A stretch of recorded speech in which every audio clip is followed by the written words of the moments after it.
महाभारत का युद्ध विश्राम हो चला था। पांडव जीत गए थे, कौरव हारे गए। और कौरवों की हार का कारण सबको पता है। जंघा पर किया गया भीम के द्वारा प्रहार, दुर्योधन की जंघा पर प्रहार किया, दुर्योधन गिर पड़ा और महाभारत का युद्ध पांडव जीत गए। दुर्योधन ने इसका बदला लेने के लिए गुरुपुत्र अश्वत्थामा से कहा कि आप जाओ और सोते हुए पांडवों को मार दो। लेकिन भगवान रक्षक जिन पांडवों के हैं उनका कोई बाल बांका नहीं कर सकता। मेरा रक्षक सुदर्शन चक्रधारी है। ठाकुर जी जिसकी रक्षा स्वयं करते हैं उसको कोई कैसे मार सकता है? एक गौरैया पक्षी देखा आपने? एक पक्षी होता है, उसका नाम होता गौरैया।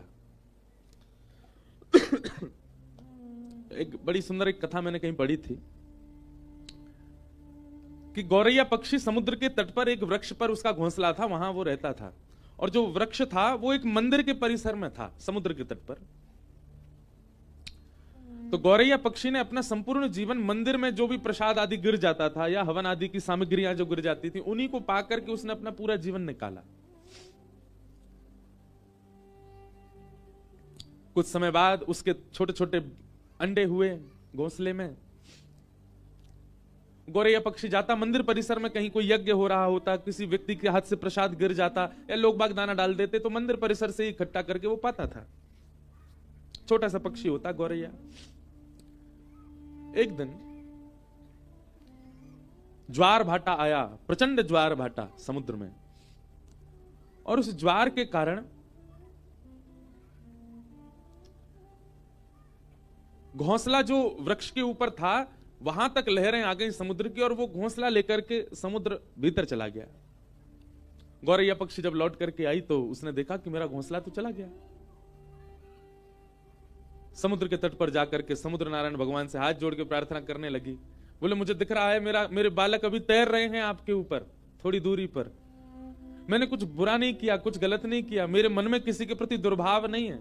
हे समुद्र नारायण भगवान, आप साक्षात भगवान के स्वरूप हो, मेरी प्रार्थना स्वीकार कीजिए, मेरे घोंसले वापस लौटा दीजिए। मेरे बालक निर्दोष हैं, अभी उन्होंने जन्म भी नहीं लिया। तो गौरैया पक्षी के उस भाव को सुन, जिनके बालक डोल रहे हैं ना बाहर, उनको खेलने तो दो, पर यूं क्या उन्हें थोड़ी शांति से रह जाए। कोई के बालक नहीं है। मैया तेने खा ठानी मन में, बालक अपने छोड़ दिए वन में। अब बेचारी मैया यूं कह रही होगी मैं काय कोट के जाऊं, जगह तो बड़ी मुश्किल से मिली। तो गौरैया पक्षी जब समुद्र नारायण से प्रार्थना करने लगी और अपने भाव कहने लगी, तो वैसे तो समुद्र कभी प्रकट होते नहीं, पर आज प्रकट हो गए। और प्रकट होकर के समुद्र नारायण बोले हंसते हुए, गौरैया पक्षी तुम मुझसे प्रार्थना तो ऐसे कर रही हो जैसे तुम्हारा कोई अस्तित्व है दुनिया में। तो गौरैया बोली मतलब? बोले जितने जीव पृथ्वी पर रहते हैं ना, उससे कई लाख गुना ज्यादा जीव मेरे अंदर रहते हैं। इस प्रचंड ब्रह्मांड में कोई तुम्हारी आवाज सुन भी रहा है? तुम्हारा कोई अस्तित्व है जो तुम प्रार्थना कर रही हो मुझसे? तो गौरैया पक्षी बोली कहीं ना कहीं मेरे प्राण हैं और मैं जीवित हूं, इसका मतलब मेरा अस्तित्व है, मैं कह सकती हूं आपसे। समुद्र नारायण जोर से हंसने लगे। बोले राम जी प्रचंड सेना लेकर के आए थे, खूब प्रार्थना करी, तब भी मैंने मार्ग नहीं दिया। गौरैया बोली तो अंत तो गत्वा क्या किया ये भी पूरी दुनिया को पता है, सेतु बना दिया आपके ऊपर। समुद्र बोले सीधी बात है, मैं घोंसले वापस नहीं लौटाऊंगा, मेरा कोई स्तर है। मैं साक्षात ऐसे कोई चलता फिरता व्यक्ति नहीं, किसी की भी बात सुनकर के उसकी मनवांछित इच्छा पूरी करूंगा। मैं प्रचंड समुद्र हूं, इस पृथ्वी पर सबसे बड़ा राज्य मेरा है, और एक छोटे से पक्षी की बात सुनकर उसका घोंसला लौटाऊंगा मैं? गौरैया पक्षी बोली आपको वैसे तो लौटा देना चाहिए, पर फिर भी आप जिद करेंगे तो फिर मैं भी जिद पे आ जाऊंगी। तो समुद्र नारायण और ऐसे, तुम जिद करके क्या करोगी? बोले मैं आपको सुखा दूंगी। समुद्र नारायण खूब हंसे। बोले अच्छा है, अपने अहम में ही रहो तुम जीवन भर। छोटी सी पक्षी, दिखती भी नहीं हो तुम, एक लहर में भीतर ले जाऊंगा और मुझसे कह रही हो मुझे सिखाओगी? गौरैया बोली हाँ मैं सुखा दूंगी। कैसे सुखाओगी? तो गौरैया पक्षी जावे, छोटा सा वो पक्षी, इतनी सी उसकी चोंच, फिर वहां खला के फिर लौट के आ जाए। समुद्र नारायण हंसने लगे, बोले लगे रहो, बहुत बढ़िया, ऐसी जीवन निकल जाए तुम्हारा।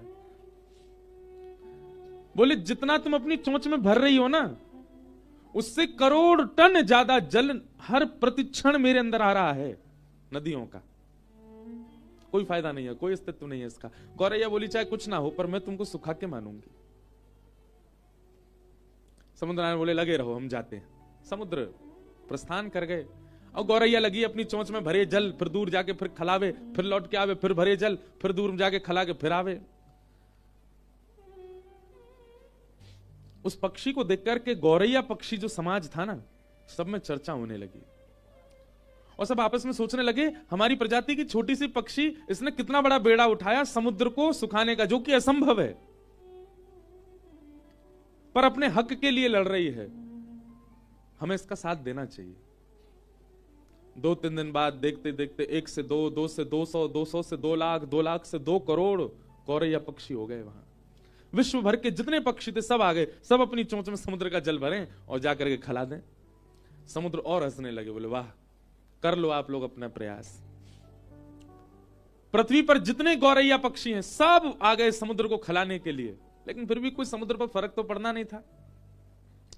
गौरैया पक्षी के इस प्रयास को देख करके अन्य पक्षी समाज ने भी विचार किया कि हैं तो ये भी पक्षी, हम भी पक्षी, हमें इनका साथ देना चाहिए। तो तोताओं का समाज, कबूतरों का समाज और जितने भी उड़ने वाले पक्षी हैं सब अपने अपने परिवार और समाज को लेकर के आ गए और सब लगे चोंच में जल भरे और ले जाके दूर खला में करोड़ों अरबों खरबों की तादाद में पक्षी अपनी चोंच में जल भर भर के ले जा रहे हैं और दूर खिला रहे हैं। नारद जी पृथ्वी पर आए, बोले भैया ये क्या कर रहे हो आप लोग? बोले समुद्र को सुखा रहे हैं। नारद जी भी हंस रहे, बोले ये हो सकता है कभी? कभी नहीं हो सकता। समुद्र को कोई नहीं खिला सकता, कोई नहीं सुखा सकता। तब पूरी कथा नारद जी को बताई। बोले हम जानते हैं कि हम समुद्र को नहीं सुखा सकते, पर समुद्र का अहंकार हमको तोड़ना है, हम लगे, हम भले अपने प्राण त्याग दें पर पीछे नहीं हटेंगे, करेंगे।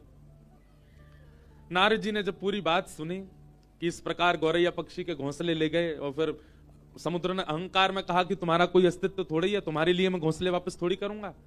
जब प्रकट हो ही गए थे तो दे देने थे, लेकिन समुद्र ने अभिमान किया जिसकी वजह से सारे पक्षी लगे उसको सुखाने में। नारद जी महाराज बोले यदि मैं इनकी सहायता कर दूं तो यह काम संभव हो सकता है। नारद जी सीधे भगवान के पास नहीं गए, मन में विचार किया कि भगवान के परिकर में पक्षी कौन है। भगवान के परिकर में पक्षी हैं श्री गरुण राज, गरुण देव।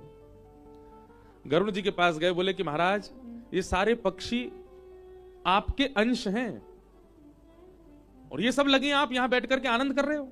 गरुण जी बोले मुझे समाचार तो मिला लेकिन इससे कुछ होना नहीं है, तो क्या करें? बोले क्यों नहीं होना? तुम ब्रह्मांड नायक को अपनी पीठ पर लेकर के चलते हो, क्या समुद्र के अहम को नष्ट करने के लिए तुम कुछ करवा नहीं सकते? गरुण जी भी सोच में पड़ गए। रात्रि में ठाकुर जी के पास गए, भगवान श्रीमन नारायण पौड़े थे और गरुण जी ने जाकर के बताया इस प्रकार पक्षी समाज लगा है समुद्र को सुखाने। भगवान बोले हो तो सकता नहीं है, ये समुद्र कैसे सूखेगा? बोले ठाकुर जी आप जो चाह जाएं वो सब हो जाएगा। हम ये नहीं चाहते कि समुद्र सूखे, पर समुद्र का अहम नष्ट होना चाहिए। एक गौरैया पक्षी को उसने कैसे कह दिया कि तुम्हारा कोई अस्तित्व नहीं है? गरुण जी की बात सुनकर के ठाकुर जी भी बोले तो फिर क्या करना चाहिए बताओ? बोले नाथ आप यदि विचार मन बना लें केवल कि पक्षियों का मुझे संग करना है, अपने आप सब काम हो जाएगा। ठाकुर जी ने तुरंत अपने सुदर्शन जी को आज्ञा की जाइए और 12 सूर्य के समान प्रकाशित होकर के समुद्र को तपाना प्रारंभ। एक सूर्य की तपन से समुद्र उड़ करके बादल बन जाता है। कहीं आकाश में 12 सूर्य 12 सूर्य प्रकट हो गए तो समुद्र को सूखने में देर नहीं लगेगी।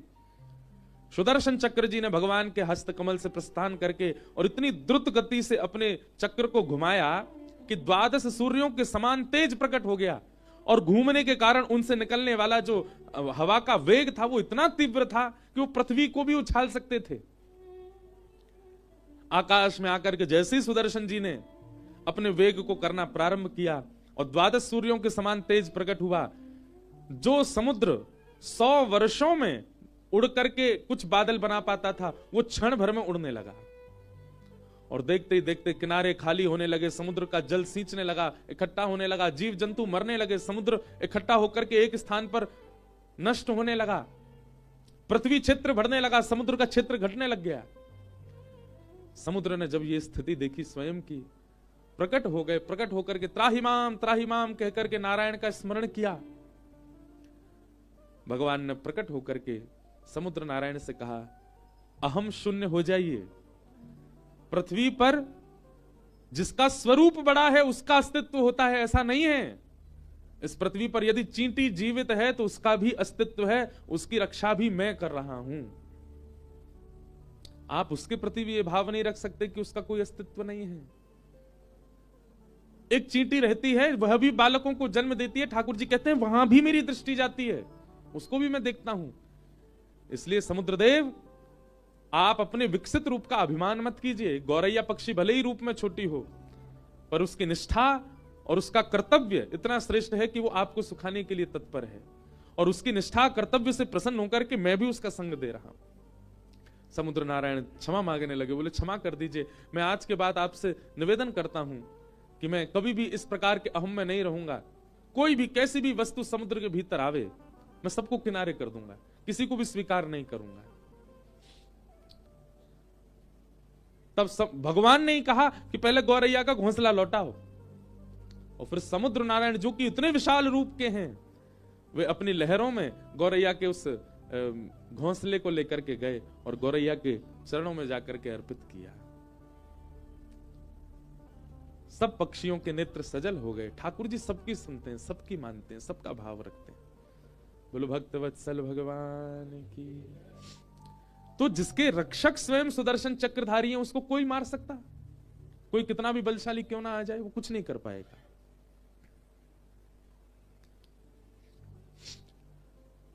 सोते हुए 5 पांडवों को मारने के लिए अश्वत्थामा गए, पर भगवान पांडवों को लेकर के कहीं और चले गए। द्रौपदी के 5 पुत्र मार दिए। अश्वत्थामा पकड़ा गया, और अश्वत्थामा को मारने के लिए अर्जुन ने जब सबके सामने प्रस्तुत किया, तो द्रौपदी ने अश्वत्थामा को मुक्त करने के लिए आज्ञा की, निवेदन किया। भगवान ने द्रौपदी के इस दया भाव को देखकर के द्रौपदी को नाम दिया कृष्णा। अश्वत्थामा ने अपनी मृत्यु का बदला लेने के लिए, अपने ऊपर हुए अपमान का बदला लेने के लिए ब्रह्मास्त्र छोड़ दिया। उत्तरा के गर्भस्थ शिशु को मारने के लिए जब ब्रह्मास्त्र छोड़ा, उत्तरा दौड़ी दौड़ी भगवान की शरण में गई, और भगवान ने उत्तरा के गर्भ में प्रवेश करके जिस बालक की रक्षा की, वही बालक है परीक्षित। हमारे पूज्य गुरुदेव भगवान एक बहुत सुंदर बात कहते हैं कि भगवान ने गर्भ में जाकर के परीक्षित की रक्षा की। ऐसा कौन सा गुण है परीक्षित में जिसके लिए ठाकुर जी ने उसकी रक्षा की? पूज्य पिताजी महाराज के गुरुदेव श्री रामानुज गुरु जी एक जगह लिखते हैं कि ठाकुर जी ने देखा इस बालक में कोई गुण हो चाहे ना हो, परंतु भविष्य में चलकर के ये मेरी कथा का श्रोता बनेगा, मुख्य श्रोता बनेगा। इसलिए ठाकुर जी ने गर्भ में प्रवेश करके परीक्षित की रक्षा की। आप सब लोग विचार कीजिए, श्रवण करने वाला, सत्संग करने वाला ठाकुर जी को कितना प्रिय होता है। परीक्षित ने और कुछ नहीं किया। आप संपूर्ण परीक्षित का चरित्र देखिए। परीक्षित ने एक सुदृढ़ राज्य में रहकर के राज शासन किया, जो कि पूर्व से ही व्यवस्थित था, उसको कुछ व्यवस्था करनी नहीं पड़ी। क्यों भगवान ने परीक्षित को बचाया? क्या कारण था परीक्षित की रक्षा का? क्योंकि कहीं ना कहीं ठाकुर जी जानते हैं कि वो कथा का श्रोता है। उसके कथा श्रवण करने से करोड़ों जनमानस को कथा श्रवण करने को मिलेगी, इसलिए ठाकुर जी ने उसकी रक्षा की। बंधुओं, इस बात को सुनकर के कभी कभी मुझे ऐसा अनुभव होता है, आपको भी होना चाहिए। हम अपने जीवन में कई ऐसी परिस्थितियों से बच करके आए जहां हमारी मृत्यु सामने खड़ी थी। मैंने भी अपने 27 वर्ष के जीवन में कई ऐसे अनुभव किए हैं कि जहां मृत्यु सामने थी, पर ठाकुर जी ने रक्षा की। उस समय तो ऐसा लगा था कि मेरे पुण्यों ने मुझे बचा लिया होगा, या मेरे सत्कर्मों ने मुझे बचा लिया, या ठाकुर जी की मुझ पर कृपा है इसलिए मेरे प्राण रक्षा हो गई। परंतु इस कथा को कहते हुए आज मन में भाव आता है, ठाकुर जी ने कहीं ना कहीं रक्षा इसलिए की, इससे मुझे कईयों को कथा सुनवानी है, अभी कईयों को भक्ति मार्ग दिलाना है। अभी आप सबकी भी रक्षा इसीलिए हो रही होगी, यजमानों की रक्षा भी इसीलिए हो रही होगी। ठाकुर जी मन में विचार करते होंगे, इनके यजमानत्व में कथा में इतने लोग कथा सुनेंगे, कहीं ना कहीं इसकी रक्षा करो।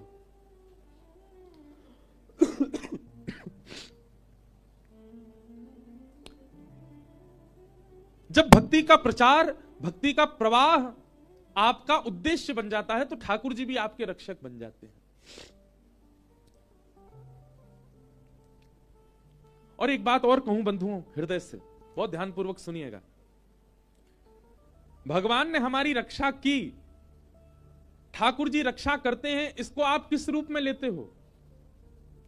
भैया केदारनाथ गए थे, कोहरा पड़ रहा था बहुत ज्यादा, हमारी गाड़ी खाई में गिरने वाली थी, अचानक से ड्राइवर ने ब्रेक लगा दिया, बोले पता नहीं आगे रास्ता दिख नहीं रहा। रात भर खड़े रहे, जैसे ही सुबह हुई कोहरा थोड़ा सा छटा तो हमने क्या देखा, हम तो खाई में ही खड़े थे, जरा भी नेक आगे बढ़ जाते तो गिर जाते। महादेव ने बड़ी रक्षा की हमारी।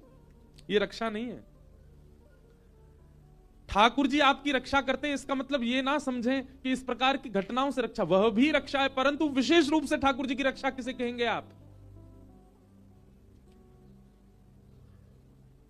आपके सामने एक प्रस्ताव आया कि ये गलत काम करके आप करोड़ों कमा सकते हो, आप चाहते तो वो क्रिया कर सकते थे, पर आपने करोड़ों को ठुकरा करके सही कार्य चुना, गलत काम नहीं चुना। ये ठाकुर जी ने आपकी रक्षा की। आपके सामने गलत मार्ग आ गए, जिन मार्ग पर जाकर के आप बहुत कुछ हासिल कर सकते थे अपने जीवन में, धन संपत्ति वैभव ऐश्वर्य, पर आपने सतमार्ग को चुना, गलत मार्ग को नहीं। सतमार्ग में रूखी रोटी खाना हमको प्रिय है, गलत मार्ग पर जाकर के 56 भोग नहीं खाना है। इस प्रकार से अपने सतमार्ग को चुनना एक प्रकार की ठाकुर जी के द्वारा आपकी रक्षा है। कई लोग अपने जीवन में दूषित मार्ग अपना लेते हैं, उसके बाद बहुत संपत्ति, बहुत धन, बहुत ऐश्वर्य उनके जीवन में आ जाता है, परंतु वे अंदर ही अंदर जानते हैं कि हम इस स्थिति में कैसे आए, गलत मार्ग चुन करके आए। एक प्रकार से यही मानो कि ठाकुर जी ने उनकी रक्षा नहीं की। पर व्यक्ति एक गलत मार्ग ना चुन करके सदमार्ग चुनता है, भले ही एक छोटे से घर में रहता है, 100 गज के मकान में रहता है, केवल एक समय की रोटी खा पाता है, परंतु उसको इस बात का गर्व है कि मैंने गलत मार्ग नहीं चुना। असली रक्षक उसी के थे ठाकुर जी। स्वामी विवेकानंद विदेश में कहीं प्रवचन कर रहे थे, और उनके प्रवचन को सुनकर के ना जाने कितने लोगों का जीवन परिवर्तित हो गया, परंतु एक अत्यंत सुंदरी कन्या उनके रूप पर प्रभावित हो गई, और उसने आकर के स्वामी विवेकानंद जी से कहा, आप मुझसे विवाह कर लीजिए। स्वामी विवेकानंद जी बोले, उसके पीछे कारण, आप जैसे पुत्र को जन्म देना चाहती हूं मैं। स्वामी विवेकानंद ने 3 परिक्रमा करी उस कन्या की, और चरणों प्रणाम करके बोले, क्षमा करें, मैं अपने जैसा पुत्र दे पाऊंगा इसकी गारंटी मेरे पास नहीं है। आपकी 3 परिक्रमा करके आपके चरणों में प्रणाम करके मैं वचन देता हूं, मैं ही आज से आपका पुत्र हूं। मेरे जैसा पुत्र चाहिए ना, मैं ही पुत्र हूं आपका, आप मुझे ही पुत्र मान लो। इसे कहते हैं ठाकुर जी के द्वारा की गई रक्षा। आपके मन की, आपके भाव की, आपके इंद्रियों की, आपके विचारधारा की जब दूषित मार्ग से रक्षा होती है, उसको वास्तविक रक्षा मानिए ठाकुर जी की।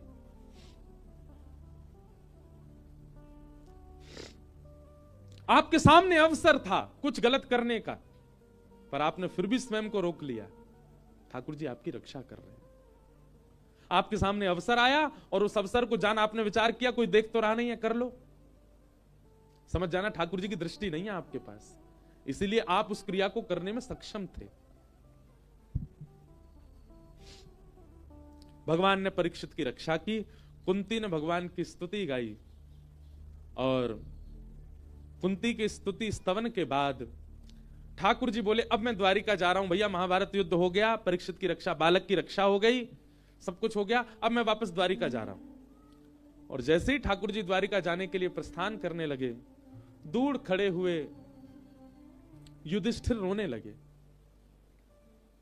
ठाकुर जी युधिष्ठिर के आंसू देख करके समझ गए कि मेरे जाने के गम से नहीं रो रहा है ये। एक होता है ना व्यक्ति कोई जा रहा है छोड़ के तो रोना आ जाए, पर नहीं, ठाकुर जी अश्रु बिंदुओं से ही समझ गए कि युधिष्ठिर मेरे जाने के गम से नहीं रो रहा है। तो फिर युधिष्ठिर रो क्यों रहा है? युधिष्ठिर इसलिए रो रहा है कि युधिष्ठिर को आत्मग्लानि हो रही है। मैंने महाभारत युद्ध में निर्दोषों को मार दिया, मैंने महाभारत युद्ध में गलत भाग ले लिया, मुझे महाभारत युद्ध नहीं करना चाहिए था, इसलिए युधिष्ठिर आत्मग्लानि में रो रहा है। ठाकुर जी समझ गए।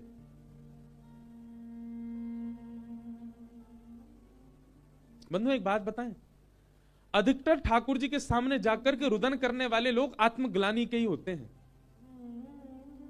कोई गलत करने के बाद ठाकुर जी को देख कर रोने लग जाता है। संसार से हारा व्यक्ति जब ठाकुर जी को देखता है तो रुदन करता है, नाथ मेरे साथ क्या हो रहा है। आत्मग्लानि में रुदन करने वाले लोग ज्यादा आ जाते हैं ठाकुर जी के सामने। पर एक बात कहें, कभी ठाकुर जी की याद में नीर बहा के देखो, कभी उन्हीं के लिए रुदन करके देखो। बंधुओं, जो आत्मग्लानि में रोते हैं ठाकुर जी के आगे कि मेरे साथ संसार ने धोखा दिया, मुझे लोग छोड़ के चले गए, या मेरे साथ ऐसा हुआ, आप उस समय ठाकुर जी के सामने खड़े होकर के रो करके ठाकुर जी को यह बता रहे हो कि आपसे बड़ा था संसार मेरे लिए। अरे उस समय यह विचार करो ना, सबने छोड़ दिया पर उनका द्वार तो अभी भी खुला है आपके लिए। एक सामान्य से व्यक्ति ने अपने ऊपर, आपके ऊपर से अपना हाथ हटा दिया, परंतु जगत नियंता जगदाधार तो अभी भी आपकी सुन रहा है, सामने खड़ा है, तो फिर रोना क्यों? आप रो शायद इसलिए रहे हो कि आपने संसार को ठाकुर जी से बड़ा माना था। कोई व्यक्ति आपको छोड़ करके चला गया, मतलब वो उस व्यक्ति के लिए रुदन ठाकुर जी के सामने जाके करके आप ठाकुर जी को यह बता रहे हो कि वो व्यक्ति बहुत बड़ा था आपके लिए, ठाकुर जी से बड़ा था।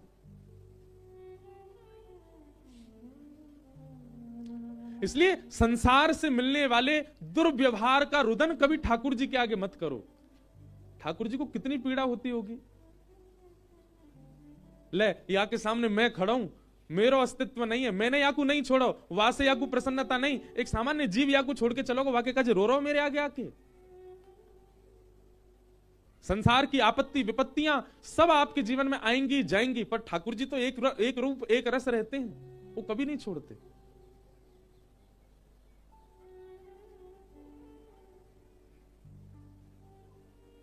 युधिष्ठिर जी रोने लगे। ठाकुर जी समझ गए कि आत्मग्लानि में रो रहा है। भगवान ने विचार किया कि अब मैं इसको पुनः गीता ज्ञान नहीं दे सकता, मैंने एक बार अर्जुन को दे दी, जिसने सुनना था सुनी, अब दोबारा मैं गीता सुनाऊं ये मेरी अब ये मेरा व्यवहार स्वभाव नहीं। और ठाकुर जी जहां मौन हो जाते हैं वहां उत्तर भक्त देता है। और भगवान युधिष्ठिर को लेकर के गए हैं भीष्म पितामह के पास। भीष्म पितामह का भाव स्तुति मैंने बहुत कथाओं से नहीं कही, पर आज भी मेरा मन था कि आज भी मैं आगे कथा करूं, पर मेरे मन में आया भाव कि जिन मैया के तट पे हम बैठे इन्हीं के पुत्र हैं भीष्म पितामह, गंगा पुत्र हैं। तो श्री गंगा जी के तट पर यदि भीष्म पितामह की स्तुति नहीं कहेंगे तो मां को बुरा तो नहीं लगेगा, लेकिन अगर कहेंगे तो प्रसन्नता होगी। बहुत सावधानी से बैठिए सब लोग।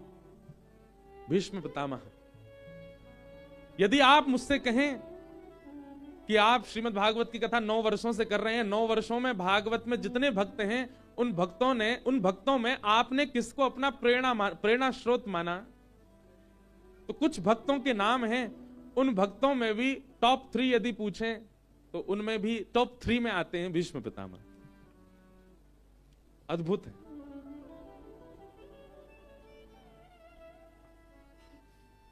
बहुत सावधानी से सुनिएगा।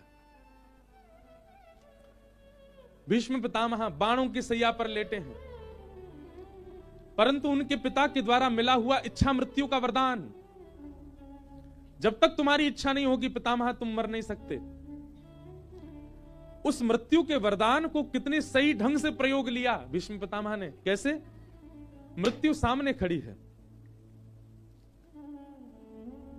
और उस मृत्यु देवी को भीष्म पितामह कहते हैं, हे मृत्यु देवी मेरा स्पर्श मत करना। कब तक? जब तक श्याम सुंदर द्वारिकाधीश मेरे सामने ना आ जाए। एक बात कहूं बंधुओं, इच्छा मृत्यु का वरदान हम सबको मिला हुआ है, हम सबके पास है।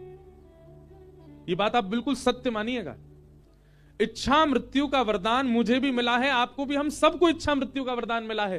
परंतु हमने कभी मृत्यु की इच्छा ही नहीं करी।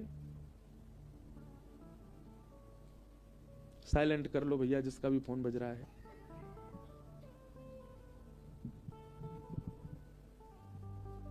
हम सब लोग किसकी इच्छा करते हैं?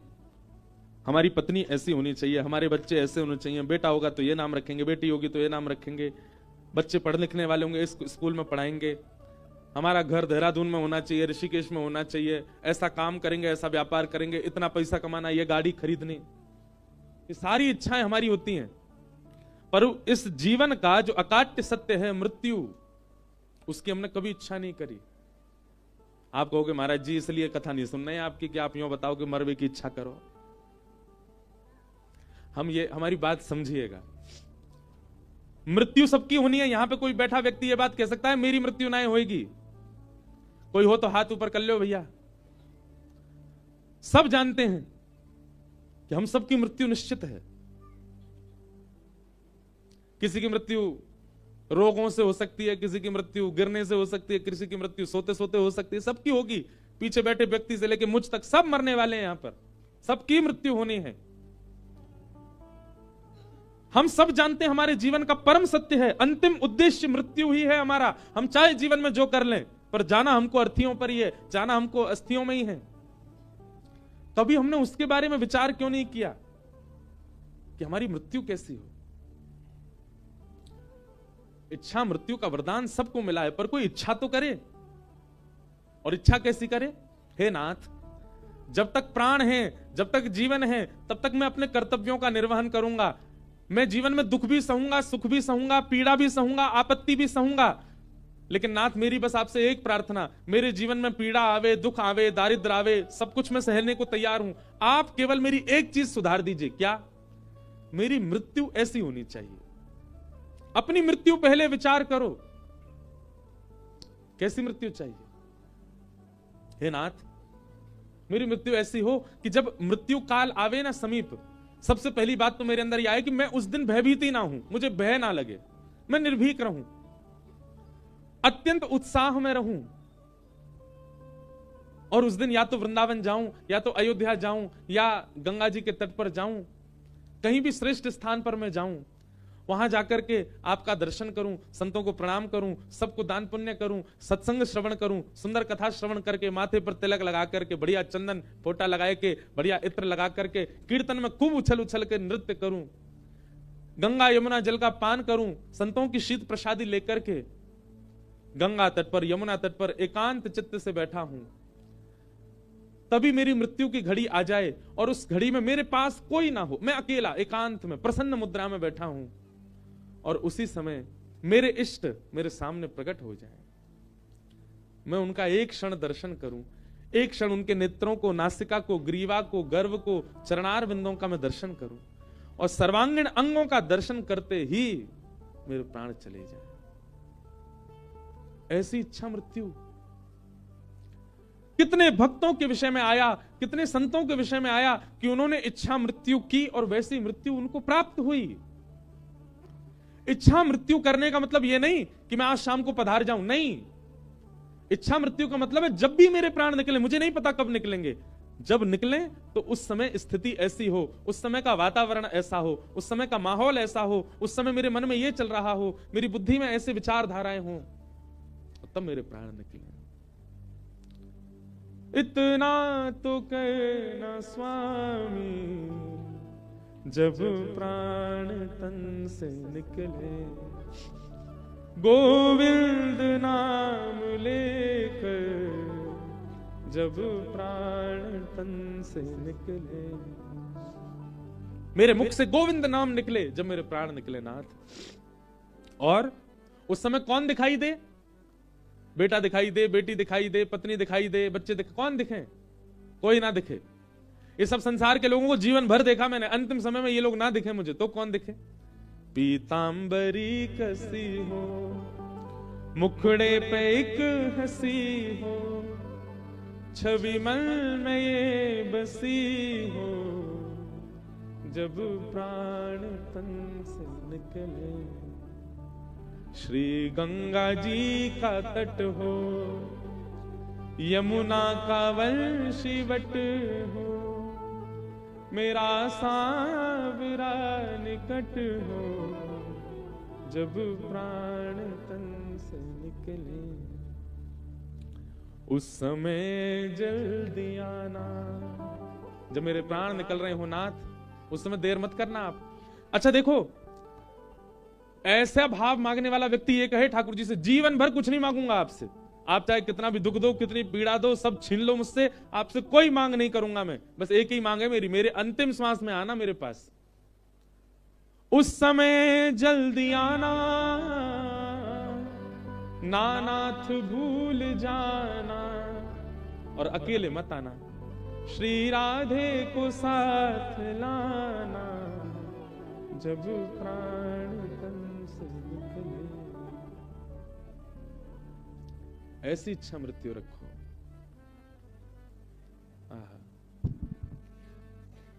एक बहुत सुंदर एक भाव है, मैं गाता हूं कथा में, यह भी इच्छा मृत्यु हो सकती है। अच्छा, मेरे बताने से इच्छा मृत्यु नहीं करनी है, स्वयं विचार करो। गंगा जी के तट पर बैठो एकांत में, बिल्कुल जहां कोई नहीं आता हो, और वहां बैठ करके विचार करो कैसी मृत्यु की कामना है। घबराइए मत इस बात से, आपके सोचने से उसी समय। और एक और बात सुनिए, जब तक भय लग रहा है तब तक सोचना भी नहीं। पता चली मन में विचार किया था कि वृंदावन में हमारे प्राण निकले, और तभी घर के लोगों का प्लान बन गया चलें वृंदावन।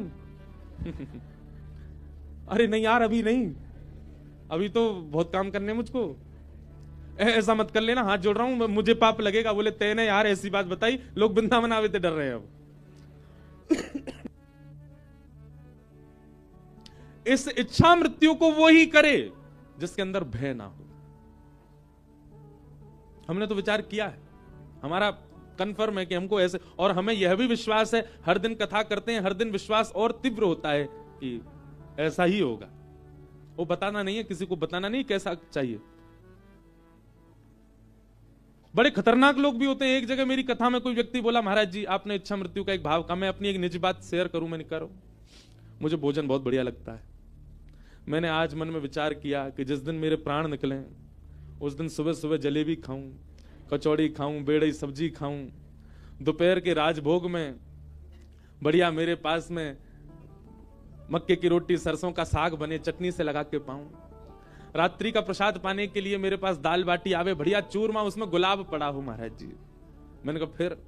बोले बिल्कुल पाता जाऊं, मेरे को ऐसा लगे पेट भर ही नहीं रहा, और अंतिम स्वाद जैसे ही मेरे पेट मुख में जाए, पेट भरते ही जैसे ही मेरे पेट भर जाए तुरंत मेरे प्राण निकल जाए।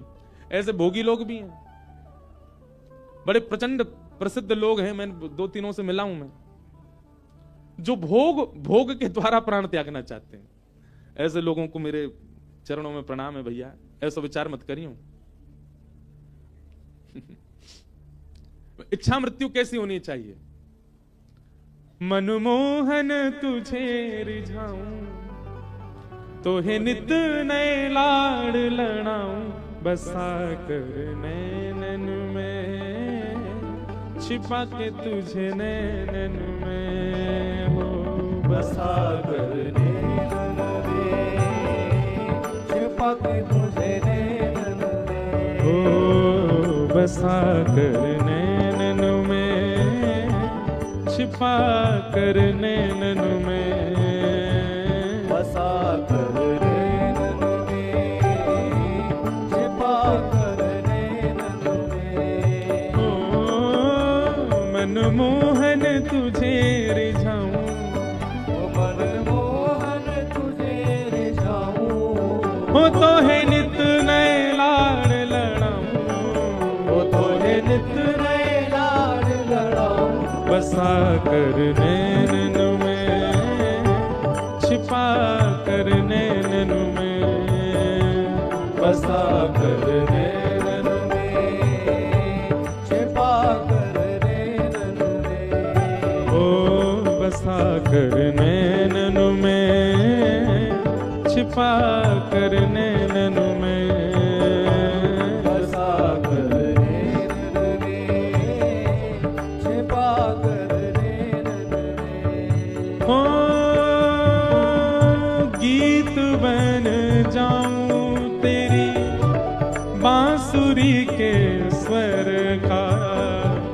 इठलाती बैल खाती पतली कमर का गीत बन जाऊं तेरी बांसुरी के।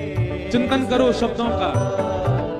इठलाती बैल खाती पतली कमर का गीत बन जाऊं तेरी बांसुरी के स्वर का।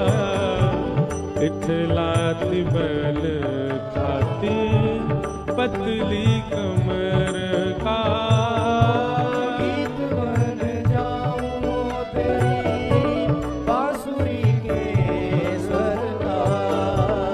इठलाती बैल खाती पतली कमर का। ओ पीला पटका बन जाऊं, पीला पटका बन जाऊं, पीला पटका बन जाऊं, पीला पटका बन जाऊं। बसा कर नैनन में, छिपा कर नैनन में, बसा कर नैनन में, छिपा कर नैनन में। ओ बसा कर नैनन में, छिपा कर नैनन में, बसा कर नैनन में। छिपा कर गाओ। मनमोहन तुझे रिझाऊं, मनमोहन तुझे रिझाऊं। ओ तोहे नित नए लाड़ लड़ाऊं, ओ तोहे नित नए लाड़ लड़ाऊं। बसा कर नैनन में, छिपा कर नैनन में, बसा कर। छिपा कर। श्री राधा रमण लाल की।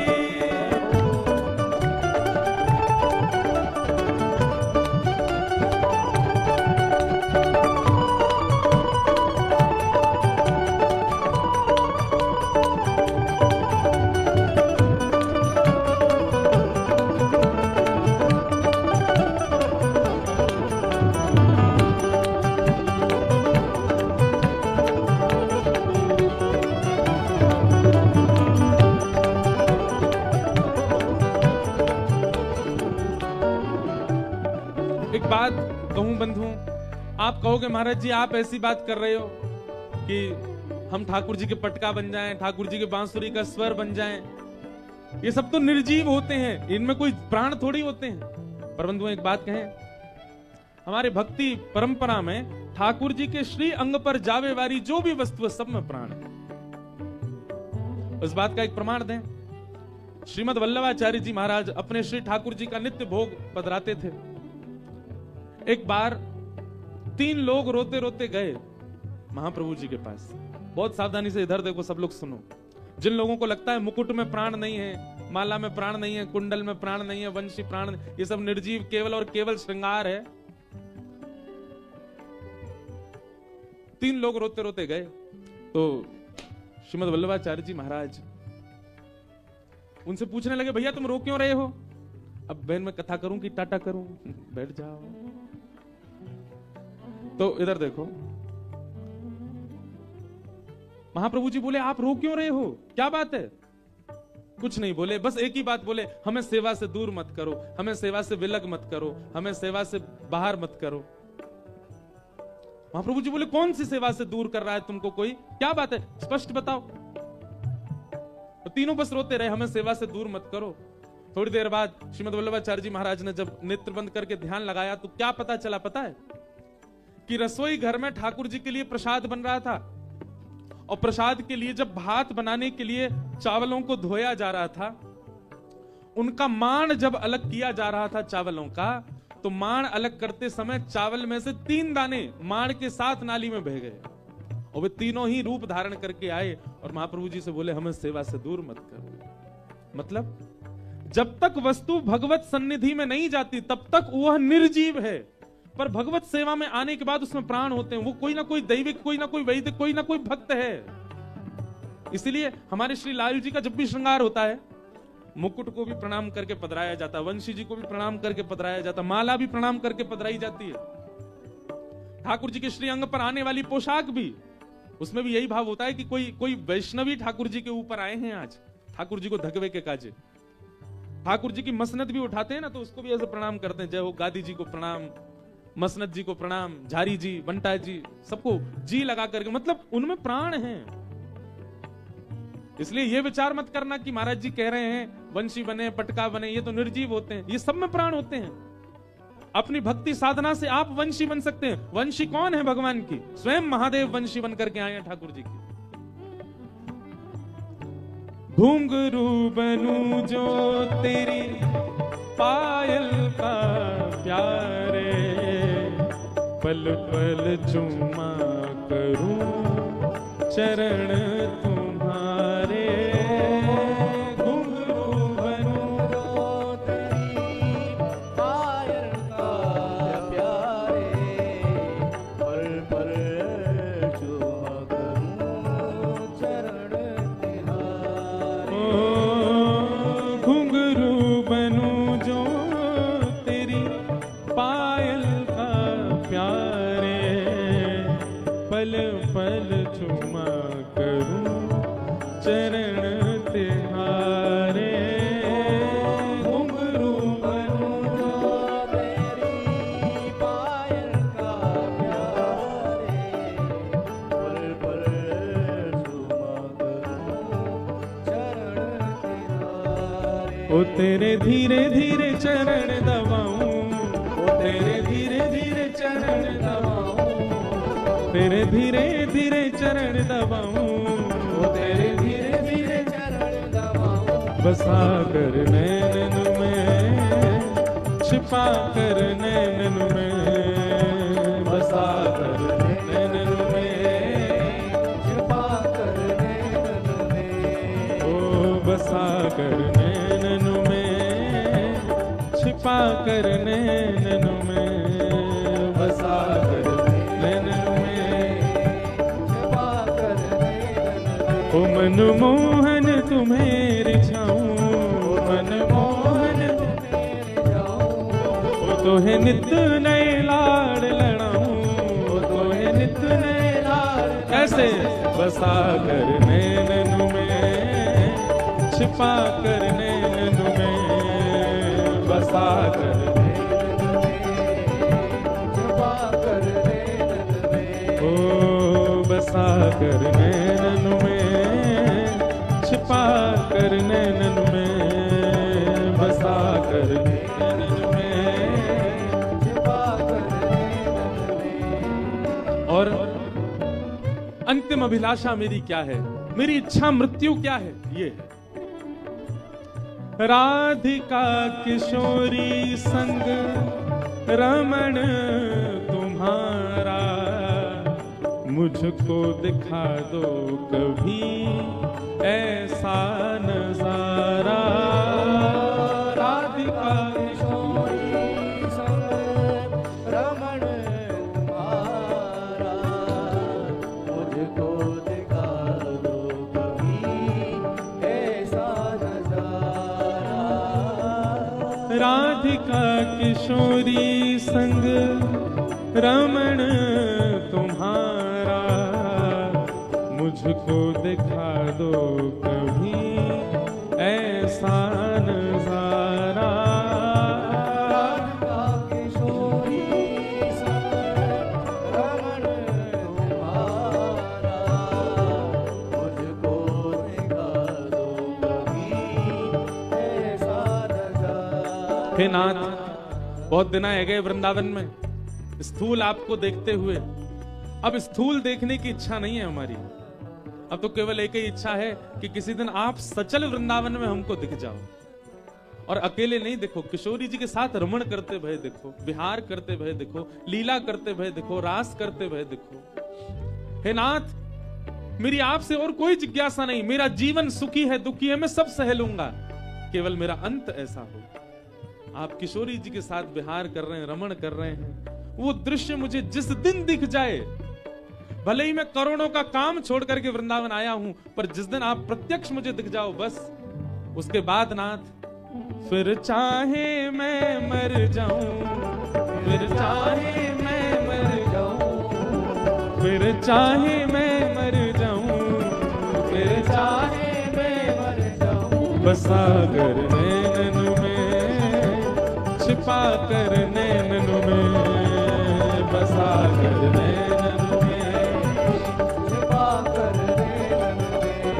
ओ राधिका किशोरी संग रमण तुम्हारा, मुझको दिखा दो कभी ऐसा नजारा।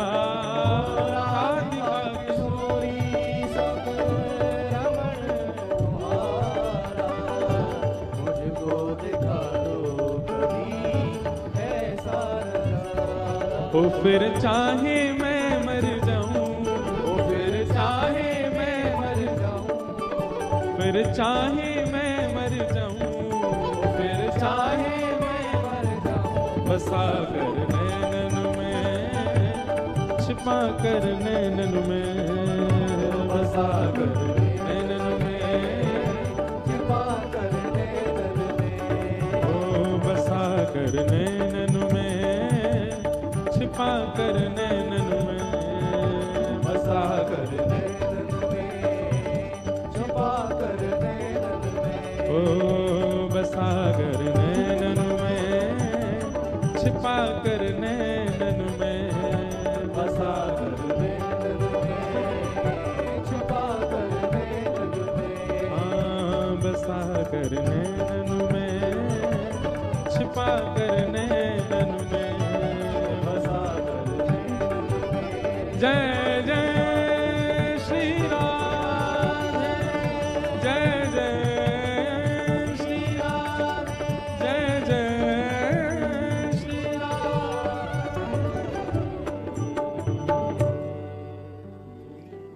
आज गंगा जी के तट पर हम आपसे निवेदन कर रहे हैं बंधुओं, हर भाव का आपने चिंतन किया है। जीवन कैसा हो, पत्नी कैसी हो, बच्चे कैसे हो, धन कैसा हो, घर कैसा हो, व्यापार कैसा हो, ये सब वह वस्तु है जो संसार में रहना सिखाती है। रहिए संसार में, खूब कमाइए धन, पर हमारी प्रार्थना गंगा के तट पर, आज सोमवार है, नवमी है, अपनी इच्छा मृत्यु का चिंतन करके जाओ, कैसी मृत्यु की कामना है, और गंगा जी से प्रार्थना करो, जीवन चाहे जैसा भी दीजिए, मृत्यु ऐसी ही हो हमारी। श्री भक्तमाल जी की कथा में वर्णन आता है कि भक्तमाल जी को अगर कोई अपने अंतिम श्वास में श्रवण, वैसे तो भगवान नाम भी यदि अंतिम श्वास में ले ले तो निश्चित है कि भगवत दर्शन होता ही है, लेकिन एक भक्त ने क्या किया, छोटे छोटे शब्दों में भक्तमाल जी को लिखवा करके और सुंदर तुलसी में मढ़वा करके अपने गले में पहन लिया, और नित्य भक्तमाल जी उसके हृदय पर रहती हैं। बोले ना जाने कब प्राण निकल जाए, जब प्राण निकले तो भक्तमाल में जितने भक्त हैं ये सबका मुझे दर्शन हो। वही हुआ, जब उनका अंतिम क्षण आया तो भक्त, आज भी आप वृंदावन में देखेंगे कई महात्मा, कई संत, कई साधक वो कंठ में तुलसी माला पहनते हैं और फिर यहां बीच में खूब मोटी सी एक माला उनकी रहती है, एक छोटी सी पेटी जैसी पहन के रख, उसमें भक्तमाल जी अंदर, क्योंकि गीता भागवत आदि को आप गले में पहन करके घूम नहीं सकते, उसकी पवित्रता रखनी पड़ेगी, पर भक्तमाल जी में भक्त चरित्र है इसलिए उनको पहन लिया जाता है। और भक्तमाल जी कंठ में धारण करके, एक भक्त थे, उनके प्राण निकलने का समय आया, कंठ में भक्तमाल थी, जैसे ही प्राण निकलने का समय आया, ना तो बच्चे दिखे, ना पत्नी, परिवार कोई नहीं था। कौन दिख रहे हैं?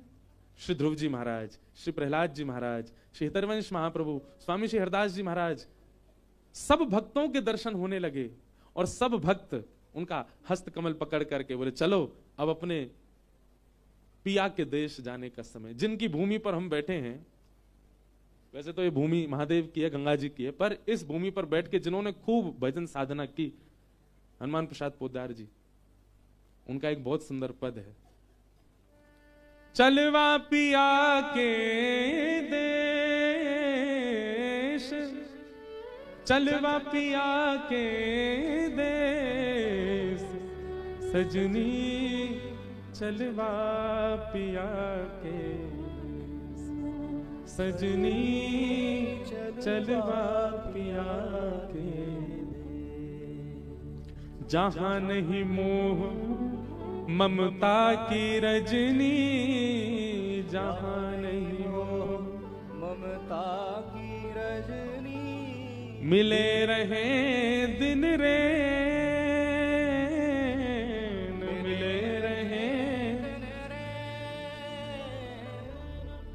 चलवा पिया के देश, चलवा पिया के देश, सजनी चलवा पिया के देश, सजनी चलवा पिया के देश। और सब उन भक्त को लेकर के भगवत धाम चले गए। भगवत धाम बंधुओं कोई आकाश में नहीं है, हमारा वृंदावन ही भगवत धाम है। बस ये जो वृंदावन हमको दिख रहा है ये वृंदावन है। इसी वृंदावन में निज वृंदावन है जिसका दर्शन हमको नहीं हो सकता, उसका दर्शन आचार्य गुरुजनों की कृपा से ही हो सकता, वही भगवत धाम है, वहीं की प्राप्ति हो जाती है। भीष्म पितामह अपनी इच्छा मृत्यु से कहते हैं भले ही रोम रोम में प्राण लगे पर मैं ऐसे प्राण नहीं त्यागूंगा। बोले प्राण कब निकलेंगे हमारे? बोले जब सामने संग चक्र गदा पद्मधारी सामने मेरे आके खड़े हो जाएंगे, उनको नेत्रों से भर के देख लूंगा, उनको अपने रोम रोम में जब मैं बसा लूंगा तब मेरे प्राण निकलेंगे। मृत्यु देवी सामने खड़ी है, हाथ जोड़ के स्पर्श नहीं कर पा रही भीष्म पितामह का, क्योंकि उनकी इच्छा मृत्यु है। वास्तव में भगवान तो द्वारिका चले जाते, पर मृत्यु देवी ने ठाकुर जी को रोका। बोले अभी मत जाओ। बोले क्यों? बोले भीष्म पितामह आपकी प्रतीक्षा कर रहे हैं, पहले उनके प्राण हरण होंगे तब आप जाओगे।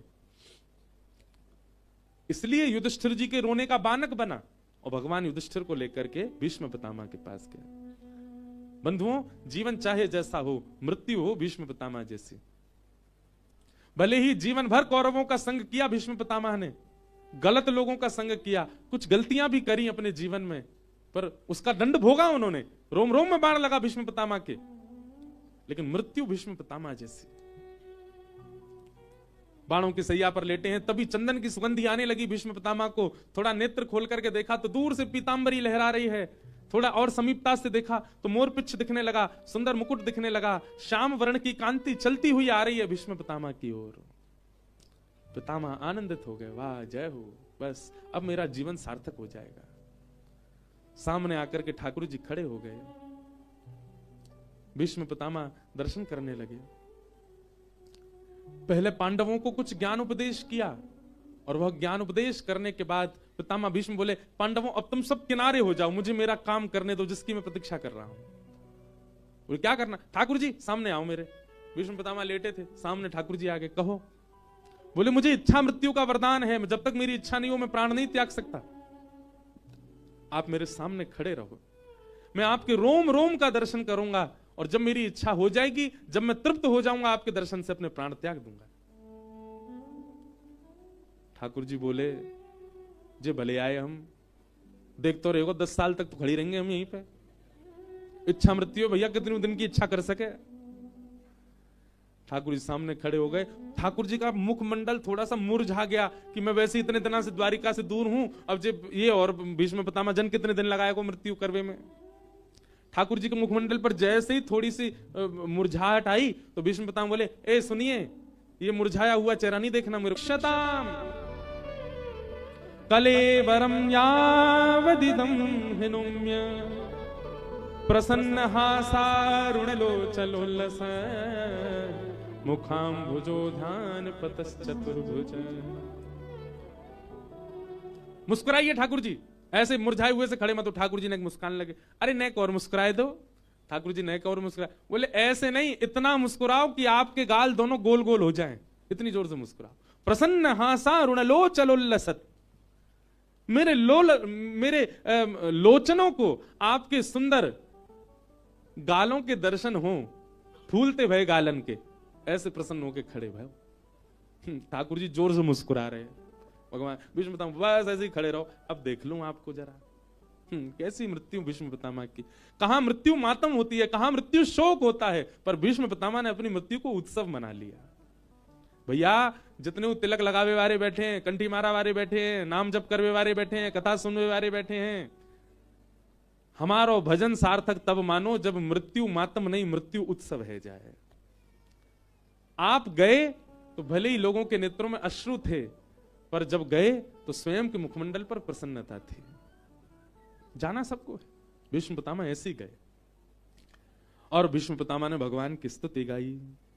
इतिमतिरुपकल्पिता वितृष्णा भगवत सात्वत पुंगवे विभुम्ने स्वसुखमुपगते क्वचिद् विहर्तुं प्रकृतिमुपेयुषि यद्धव प्रवाह त्रिभुवन कमनं तमालवर्णं रविकर गौरवराम्बरं दधाने वपुरलखकुलावृताननाब्जं विजय सखेरतिरस्तु मेन वैद्या युधितुर्गर्जो विधुम्न वेश्वक कचलुलितश्रमवारिणं कृतास्ये मम निशितशरै विभिद्यमानः त्वच विलसन् कवचेस्तु कृष्ण आत्मा।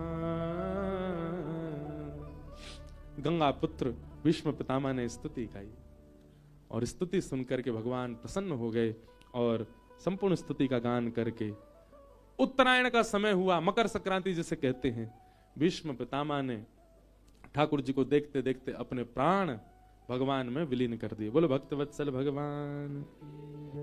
आज की कथा से भैया यही है कि इच्छा मृत्यु का वरदान मांगो ठाकुर जी से। अब हम कथाक्रम को थोड़ी शीघ्रता से आगे लेके चलें। भगवान द्वारिका चले गए, तत्पश्चात हमको ये चौथे दिन की जब कथा आती है ना, जिस दिन ठाकुर जी का जन्मोत्सव होना होता है, इस दिन हमारी बड़ी रेल भागती है। क्यों? 3 दिन तो हम बड़े आनंद में कथा करते हैं और चौथे दिन हमको लगता है अब कृष्ण जन्म करना है, बहुत सारी कथाएं हैं, बीच में सबका स्पर्श करना है।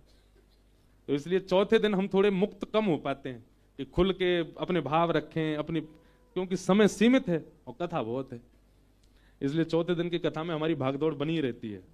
अब भीष्म पितामह की स्तुति का अगर मैं विस्तार करने लग जाऊं तो 4 बज जाएंगे यहीं बैठे बैठे, वो विस्तार खत्म नहीं होगा और फिर कृष्ण जन्म कब हो। तो इसलिए हम प्रणाम मात्र करते हैं।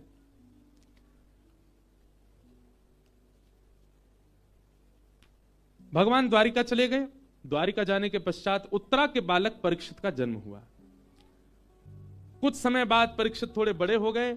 भगवान के स्वधाम गमन का समाचार सुनकर के पांडव स्वर्गारोहण को चले गए, परीक्षित को राजा बना गए। उन्हीं परीक्षित को एक दिन कलयुग मिला और कलयुग को उन्होंने 4 स्थान दिए। द्यूतम पानम स्त्रीह सूना, जुआ, मदिरापान, भक्ष सेवन, पर स्त्री पर पुरुष संग, हिंसा, पुनश्च याचमानाय जात रूप मदात प्रभु।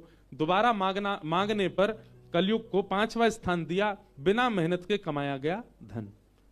इन 5 चीजों से सुरक्षित रहिएगा। कौन कौन से 5?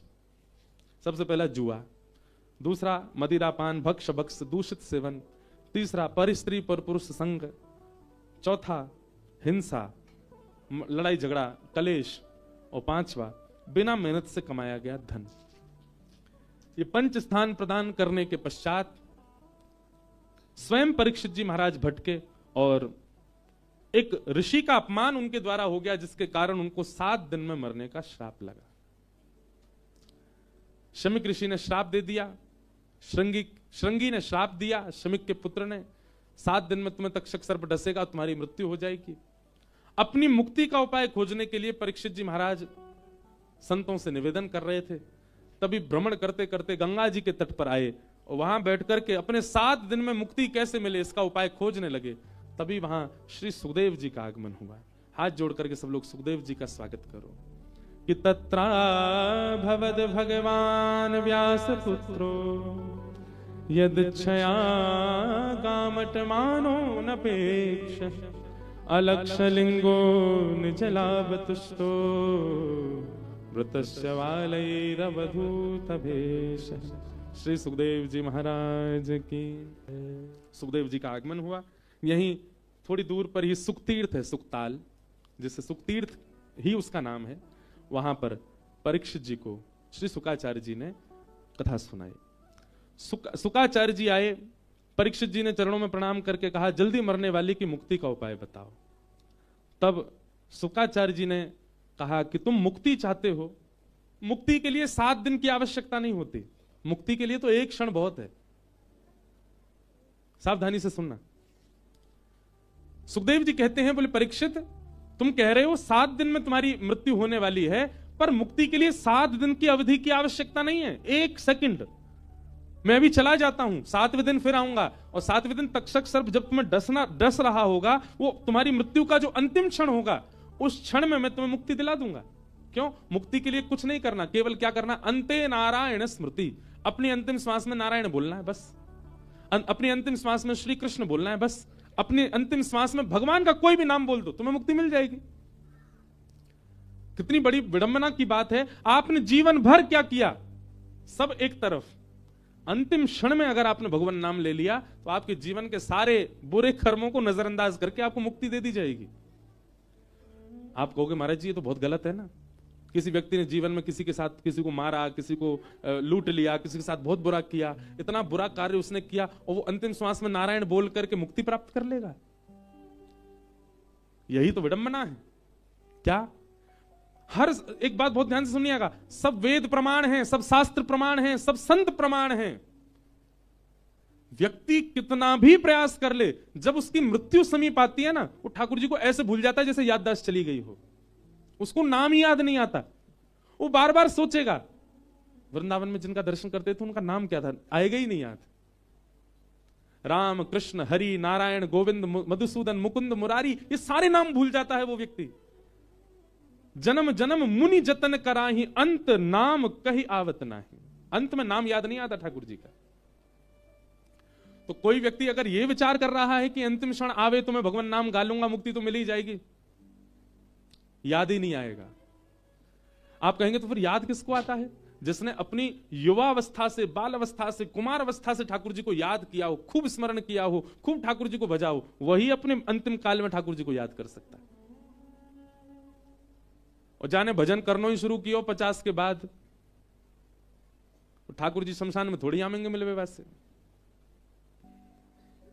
लेकिन जिसने बचपन से भजन किया होगा उसको 55 में ठाकुर जी जरूर मिल जाएंगे। और जाने भजन ही 55 में शुरू किया है। बुरा नहीं मानना बड़े बुजुर्ग यहां जो बैठे हैं, आप लोगों को नहीं कह रहा हूं मैं। मेरा संकेत उन लोगों के लिए जिन्होंने 55 तक नहीं किया, 55 के बाद शुरू किया।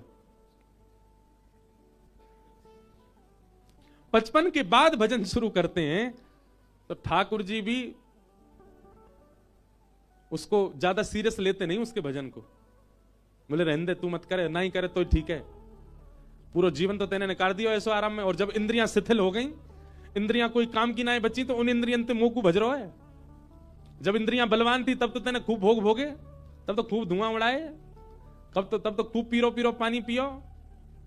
और अब जब दांत नाए बचे हैं, जीभ नाए बची है, खुल्ल खुल्ल कर रहे हैं, फेफड़ा सबरे बर्बाद है गए, चलो फिरो जावे ना है बिना लाठी के। अब कहा सोच रहे हैं, बोले अब चलो ठाकुर जी की शरण में हम बे, पूरा शरीर सड़ाए के अब लाओ मेरे पास। ठाकुर जी भी कहते होंगे धरो रे या कोने में, तेरो भजन लगेगा ही ना। जिसने जीवन भर भजन किया होता ठाकुर जी उसी को स्वीकार करते हैं। और जो सब तज करके, इसलिए भैया अगर आप यहां कथा में बैठे हैं और आपकी आयु बहुत कम है, अपने आप को सौभाग्यशाली मानिए कि इतनी जल्दी ठाकुर जी आपको स्वीकार कर रहे हैं। क्योंकि एक समय निकल जाने के बाद जब आप भक्ति मार्ग में आते हैं तो ठाकुर जी फिर कहते हैं कि अब कोई फायदा नहीं, जब चिड़िया चुग गई खेत, अब क्या फायदा।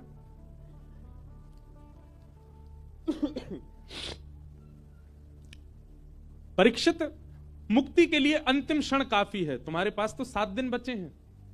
परीक्षित बोले तो मुझे क्या करना चाहिए, इन 7 दिनों को मैं कैसे अपने जीवन का सार्थक बनाऊं। तब शुकाचार्य जी कहते हैं परीक्षित, मुक्ति तो राक्षसों को भी मिल जाती है, मुक्ति तो दुष्टों को भी मिलती है, मुक्ति तो उनको मिलती है जो ठाकुर जी के द्वारा मारे जाते हैं। तुम भक्त हो, हम भक्त हैं, हम भक्तों को मुक्ति की कामना नहीं होती, हम तो भक्ति मांगते हैं। परीक्षित जी महाराज कहने लगे मुक्ति भक्ति में अंतर क्या है? बोले मुक्ति का मतलब होता है शरीर त्यागने के बाद, मृत्यु के बाद भगवान का जब दर्शन होता है उसको मुक्ति कहते हैं। और भक्ति किसे कहते हैं? बोले शरीर में रहते हुए जीवित अवस्था में जब भगवान का दर्शन होता है उसको भक्ति कहते हैं। मुक्ति की कामना मत करो, भक्ति की कामना करो। तुम्हारे पास 7 दिन बचे हैं, इन 7 दिनों में तुम भक्ति का मार्ग चुनो ताकि मृत्यु होने से पहले ही तुमको ठाकुर जी दिखें। यह गलत कॉन्सेप्ट है कि मुक्ति मिलेगी वैकुंठ में तब भगवान के दर्शन होंगे। नहीं, हम अपनी भक्ति से अभी दर्शन करेंगे। मीराबाई के भैया का नाम पता है आपको? मीराबाई के एक भाई थे, उनका नाम था जयमल। क्या नाम था? जयमल। जयमल जी का चरित्र बहुत सुंदर है। जयमल जी जो थे वे चतुर्भुज भगवान के उपासक थे और वो कम से कम 4 घंटे बैठ करके अपने ठाकुर जी की आराधना करते थे। बहुत ध्यान से सुनिएगा। जयमल जी का नियम था, वो जितनी देर अपने ठाकुर जी की आराधना करते थे उतनी देर के लिए उन्होंने अपने पूरे शासन प्रशासन और सब सेनापति मंत्री सबको कह रखा था, इन 4 घंटों में ब्रह्मा भी आ जाए मेरे पास कोई नहीं आएगा। केवल उनकी जन्मदात्री मां को अधिकार था उनके पास जाने का, बाकी 4 घंटे में चाहे पूरा राज्य लुट रहा हो तो भी जयमल को कोई जाके बोल नहीं सकता कि हे राजन आप उठो। तो एक बार की बात है, ठाकुर जी की इतनी आराधना करते थे, सब लोग सावधानी से सुनना। एक उनके दुश्मन राजा थे, उनको यह बात पता चली कि दिन भर के ये 4 घंटे ऐसे हैं जिसमें जयमल भक्ति करता है, भजन करता है, और उस समय कोई भी जाकर के जयमल को उठा नहीं सकता।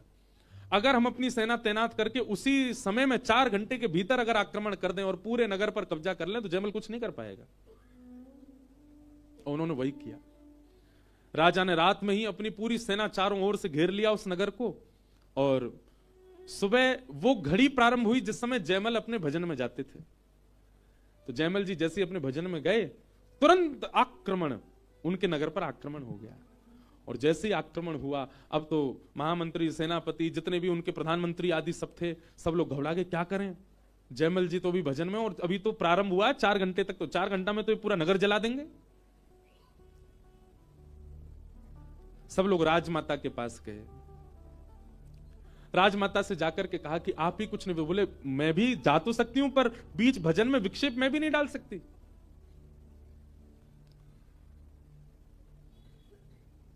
भजन कर रहे थे जयमल जी, और जब राजमाता गई तो वो अद्भुत अद्भुत ध्यान में थे। मतलब एक आध स्वर से वो ध्यान से निकलने वाले नहीं थे, ऐसी स्थिति में थे। तब राजमाता ने जाकर के जयमल से प्रार्थना की, बेटा पूरे नगर पर आक्रमण हो गया है, तुम कुछ निर्देशन दो,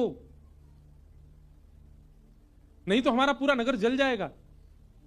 जयमल जैसे तैसे अपने ध्यान से बाहर आए और आकर के कहा, अगर कोई और भगवत संबंधी आवश्यक कार्य होता तो मैं उठ जाता, पर राज्य की रक्षा तो मैं थोड़ी करता हूं, मेरे ठाकुर जी करते हैं। आप चिंता मत करो मैया, ये सब रक्षा करेंगे।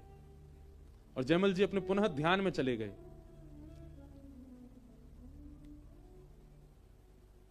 जयमल जी के इस अटूट विश्वास को ठाकुर जी ने देखा कि पूरा नगर घेर लिया है, आक्रमण हो गया है, और इसका विश्वास है कि मैं रक्षा करता हूं। तुरंत महाराज भगवान चतुर्भुज भगवान ने 2 भुज रूप धारण किया, जयमल जी के भांति मुकुट धारण किया, कवच पहन लिया, बिल्कुल श्याम वर्ण के श्री ठाकुर जी एक धुरंधर राजा के रूप में प्रकट हो गए। और प्रकट होकर के तुरंत घुड़साल में गए और जयमल का जो घोड़ा था उसी घोड़े पर बैठे, और बैठ करके ना जाने कैसे उस महल की अटारी पर ले गए, क्योंकि महल के द्वार बंद थे, सेना लगी थी नीचे कि बाहर की सेना भीतर ना आ जाए। अटारी पर ले गए और अटारी पर जाकर के घोड़े से ऐसी छलांग मारी, छलांग मार करके गए और जाकर के महाराज कोई प्रहार नहीं किया, ना तलवार चलाई ना धनुष बाण चलाए। ठाकुर जी ने केवल बीच सेना में जाकर के, वहां दुश्मन सेना सब देख रही है, अरे ये इकलौता कोई राजा आ रहा है। थोड़ी सी धूल जैसे ही शांत हुई, ठाकुर जी ने जाकर केवल अपनी कटाक्ष नेत्रों से अपने नेत्र घुमा करके पूरी सेना को देख लिया। और जैसे ही ठाकुर जी ने अपने कटाक्ष नेत्रों से देखा, सेना ने ठाकुर जी को देखा, सब खड़े खड़े ही मूर्छित हो गए।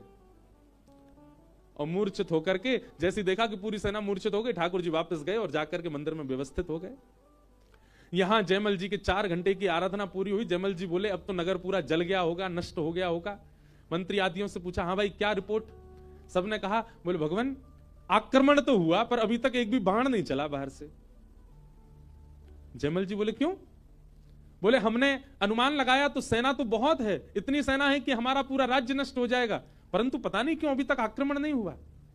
जयमल जी ने अपने कवच आदि पहने, कवच आदि पहन करके अपने घोड़े को बुलवाया तो कहा, अरे महाराज घोड़ा तो बहुत हाँफ रहा है, घोड़े में से सुंदर सुगंधी आ रही है, घोड़े के पैर पूरे कीच कीचड़ और धूल में सने हुए, मानो घोड़ा कहीं गया था। जयमल जी बोले ये कैसे संभव हो सकता है। जयमल जी फिर भी बैठ गए। मुख्य द्वार खुला, जैसे जयमल बाहर गए, बाहर जाकर के देखा तो पूरी सेना तो चारों ओर खड़ी है मारने के लिए, पर सब मूर्छित पड़े हैं।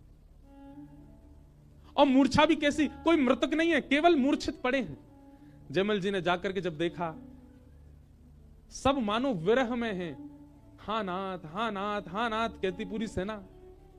जयमल जी ने जाकर के जो मुख्य राजा था उससे जाकर के बात की, उसके ऊपर थोड़ा पानी का छिड़काव किया, वो होश में आया। बोले क्या बात है, तुम सेना लेके आए, तुमने आक्रमण क्यों नहीं किया, और ये सब मूर्छित क्यों पड़े हैं?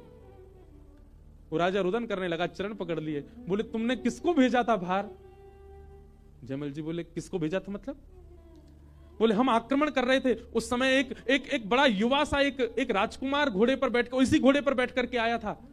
उसके अद्भुत कटाक्ष, उसका रूप लावण्य, ऐसा घुंघराले केश, ऐसी सुगंधी महक रही थी पूरे रणभूमि में। अरे उसका रूप देख करके हम सब न्योछावर हो गए हैं। हम सदा के लिए तुम्हारे दास बने रहेंगे, कभी आक्रमण नहीं करेंगे, सदा तुम्हारे राज्य की सेवा करेंगे, बस हमारी एक मनोकामना पूरी कर दो, मुझे और मेरी पूरी सेना को एक बार फिर से उस राजकुमार का दर्शन करा दो। जयमल जी समझ गए, बोले कि भैया ऐसे रूप के प्रति आसक्ति किसी मानव की नहीं हो सकती, ऐसा रूप किसी मानव का नहीं हो सकता कि पूरी प्रजा ऐसे मोहित हो जाए। जयमल जी दौड़े दौड़े गए और जाकर के जैसे ही चतुर्भुज भगवान को देखा, ठाकुर जी मंद मंद मुस्कुरा रहे हैं, मूर्तिमंत होकर के खड़े हैं। जयमल जी को विश्वास हो गया कि यही हैं। उस शत्रु राजा को लेकर के आए, अपने चतुर्भुज भगवान का दर्शन कराया और दर्शन करा करके बोले क्या यही आए थे बाहर? उसने जब चतुर्भुज देखे, उसने जब पूरा भेष देखा, तब तो उसे विश्वास नहीं हुआ। बोले ये तो नहीं थे, पर जैसे ही मुखमंडल देखा, नेत्रों के कटाक्ष देखे, नासिका देखी, मुस्कान देखी, बोले यही थे, यही नेत्र थे, यही नासिका थी, यही मुस्कान थी, यही संपूर्ण रूप लावणी, यही आए थे बाहर। जयमल जी न्योछावर हो गए अपने ठाकुर जी के आगे। धन्य है ऐसी ठाकुर जी की भक्त वत्सलता। तो मुक्ति का मतलब होता है मृत्यु के पश्चात भगवान का दर्शन, भक्ति का मतलब होता है जीते जी भगवान का दर्शन, जीवित अवस्था में ठाकुर जी का अनुभव। तुम भक्ति मांगो, मुक्ति मत मांगो। तब परीक्षित महाराज ने मुक्ति की कामना की और श्री शुकाचार्य जी ने अब भक्ति की राह उनको दिखाना प्रारंभ किया। बोलो भक्त वत्सल भगवान की। उद्धव विदुर संवाद आया, जहां यहीं हरिद्वार में विदुर जी महाराज ने मैत्रेय मुनि के आश्रम में आकर के भागवत धर्म का श्रवण किया।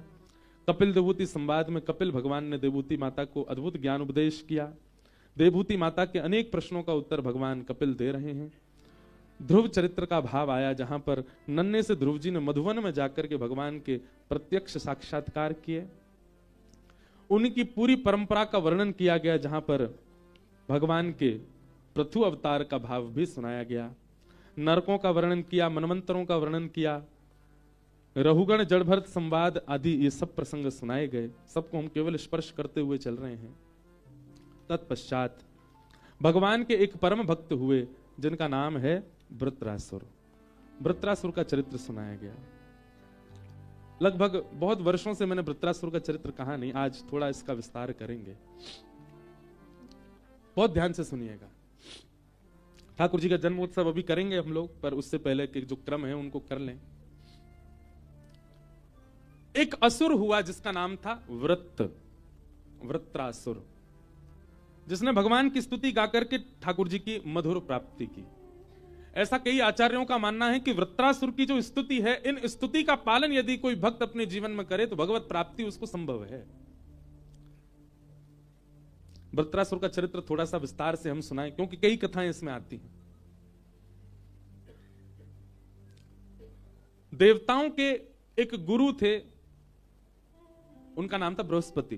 देवताओं के गुरु का नाम है बृहस्पति। बहुत ध्यान से सुनिएगा, बहुत अच्छी कथा है। तो एक बार की बात है कि देवता कुछ आयोजन कर रहे थे और उसमें सब लोग नाच रहे थे, गा रहे थे, उत्सव मना रहे। तभी बृहस्पति का आगमन हो गया स्वर्ग में। सब लोग इधर देखो, बहुत ध्यान से सुनो। इंद्र यानी कि देवताओं के राजा ने बृहस्पति को आते हुए देख लिया, और बृहस्पति को आते देख उनके मन में आया कि अब ये गुरुजी और आ गए यहां पे, अब हम लोगों को इनका सम्मान करना पड़ेगा, इनके लिए आसन लगाना पड़ेगा। नाच गा रहे थे, थोड़ा सभ्यता रखनी पड़ेगी। गुरुजी भी कभी भी आ जाते हैं। अब इंद्र के मन में जब ये भाव आया अपने गुरु के प्रति, तो बृहस्पति को ये बात समझ आ गई कि इंद्र मेरी उपस्थिति से प्रसन्न नहीं है। तो बृहस्पति बोले मुझे कौन सी गरज पड़ी इनका गुरु बनने में। बृहस्पति जी ने अपने गुरु पद से त्याग कर दिया और श्री बृहस्पति जी अंतर ध्यान हो गए। बंधुओं, एक बात बताएं आपको, ठाकुर जी के प्रति आपके मन में यदि कभी ऐसा भाव आ जाए, दुर्भाव आ जाए, वह आपको इतना दंडित नहीं, ठाकुर जी दंडित करेंगे ही नहीं, पर यदि आचार्यों के प्रति, गुरुओं के प्रति, वैष्णवों के प्रति यदि आपके मन में दुर्भाव आ जाता है, ठाकुर जी कभी क्षमा करते नहीं फिर। इसलिए एक चीज का बहुत ध्यान रखा कीजिए कि आपसे कभी वैष्णव अपराध ना बने, भगवत अपराध बन जाए कोई दिक्कत नहीं। ठाकुर जी, कई लोग पूछते हैं महाराज जी स्नान करते करते हमारे हाथ से फिसल गए, ठाकुर जी हमसे नाराज है? नहीं। कई माताओं के छोटे छोटे बालक होते हैं, वो नहाते नहाते गिर जाते हैं। हर माता का एक बालक कभी ना कभी तो बिस्तर से भी गिरा होगा, कभी हाथ से भी छूटा होगा। इसका मतलब थोड़ी बालक नाराज है, बालक उधम इतना मचाता है, गिर जाता है। तो ठाकुर जी अगर कभी हाथ से गिर जाएं, कभी कुछ, उसमें ठाकुर जी नाराज है ऐसी बात नहीं। और कभी अगर ठाकुर जी कहीं से खंडित हो जाएं, उसका एक भाव माना जाता है कि आपने ठाकुर जी को पाषाण माना था, इसलिए ठाकुर जी खंडित हो गए। अब ठाकुर जी कह रहे हैं दोबारा मेरी सेवा लाओ, दूसरी सेवा लाओ, और अब की बार पाषाण मत मानना, प्रत्यक्ष मेरे प्रति ये भाव रखना कि मैं प्रत्यक्ष हूं, कभी खंडित नहीं हो सकते ठाकुर जी। तो एक बात और है, अगर आप ठाकुर जी को पाषाण मानते हैं ना, तो ठाकुर जी ऐसी स्थिति बनाएंगे कि वो आपके हाथ से गिरें। अगर आप उनको प्रत्यक्ष मानोगे तो कभी ठाकुर जी आप पकड़ोगे ऐसे, आप बैठाओगे ऐसे, आप सेवा ही ऐसे करोगे कि वो प्रत्यक्ष है, कभी छूट ही नहीं सकते हाथ से।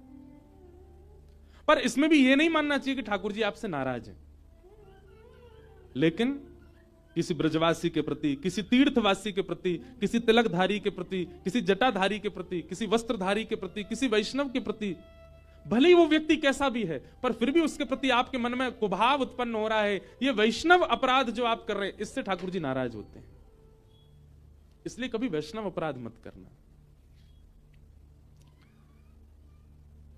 बृहस्पति अपने गुरु पदवी का त्याग कर देते हैं, और देवता और दैत्यों के यहां एक नियम चलता है, गुरु जितने बलवान उतने ही ज्यादा बलवान देवता, उतनी ही ज्यादा बलवान दैत्य। अब जब गुरु जी चले गए तो फिर दैत्यों का सारा बल चला गया, देवताओं का बल चला गया। और देवताओं का बल जाते ही दैत्यों ने आक्रमण कर दिया स्वर्गलोक पर। देवता मारे मारे फिरने लगे, कहां जाएं, क्या करें, हमारे गुरु जी तो है नहीं। ब्रह्मा जी के पास गए, ब्रह्मा जी से जाकर के कहा आप कोई उपाय बताओ। तो ब्रह्मा जी ने कहा तुम देवताओं में एक देवता है, उनका नाम है त्वष्टा, और त्वष्टा के पुत्र का नाम है विश्वरूप। यदि आप विश्वरूप को अपना गुरु मान लो तो ये बृहस्पति के समान है, ये तुम्हारा बल बढ़ा देंगे। बहुत ध्यान से सुनना।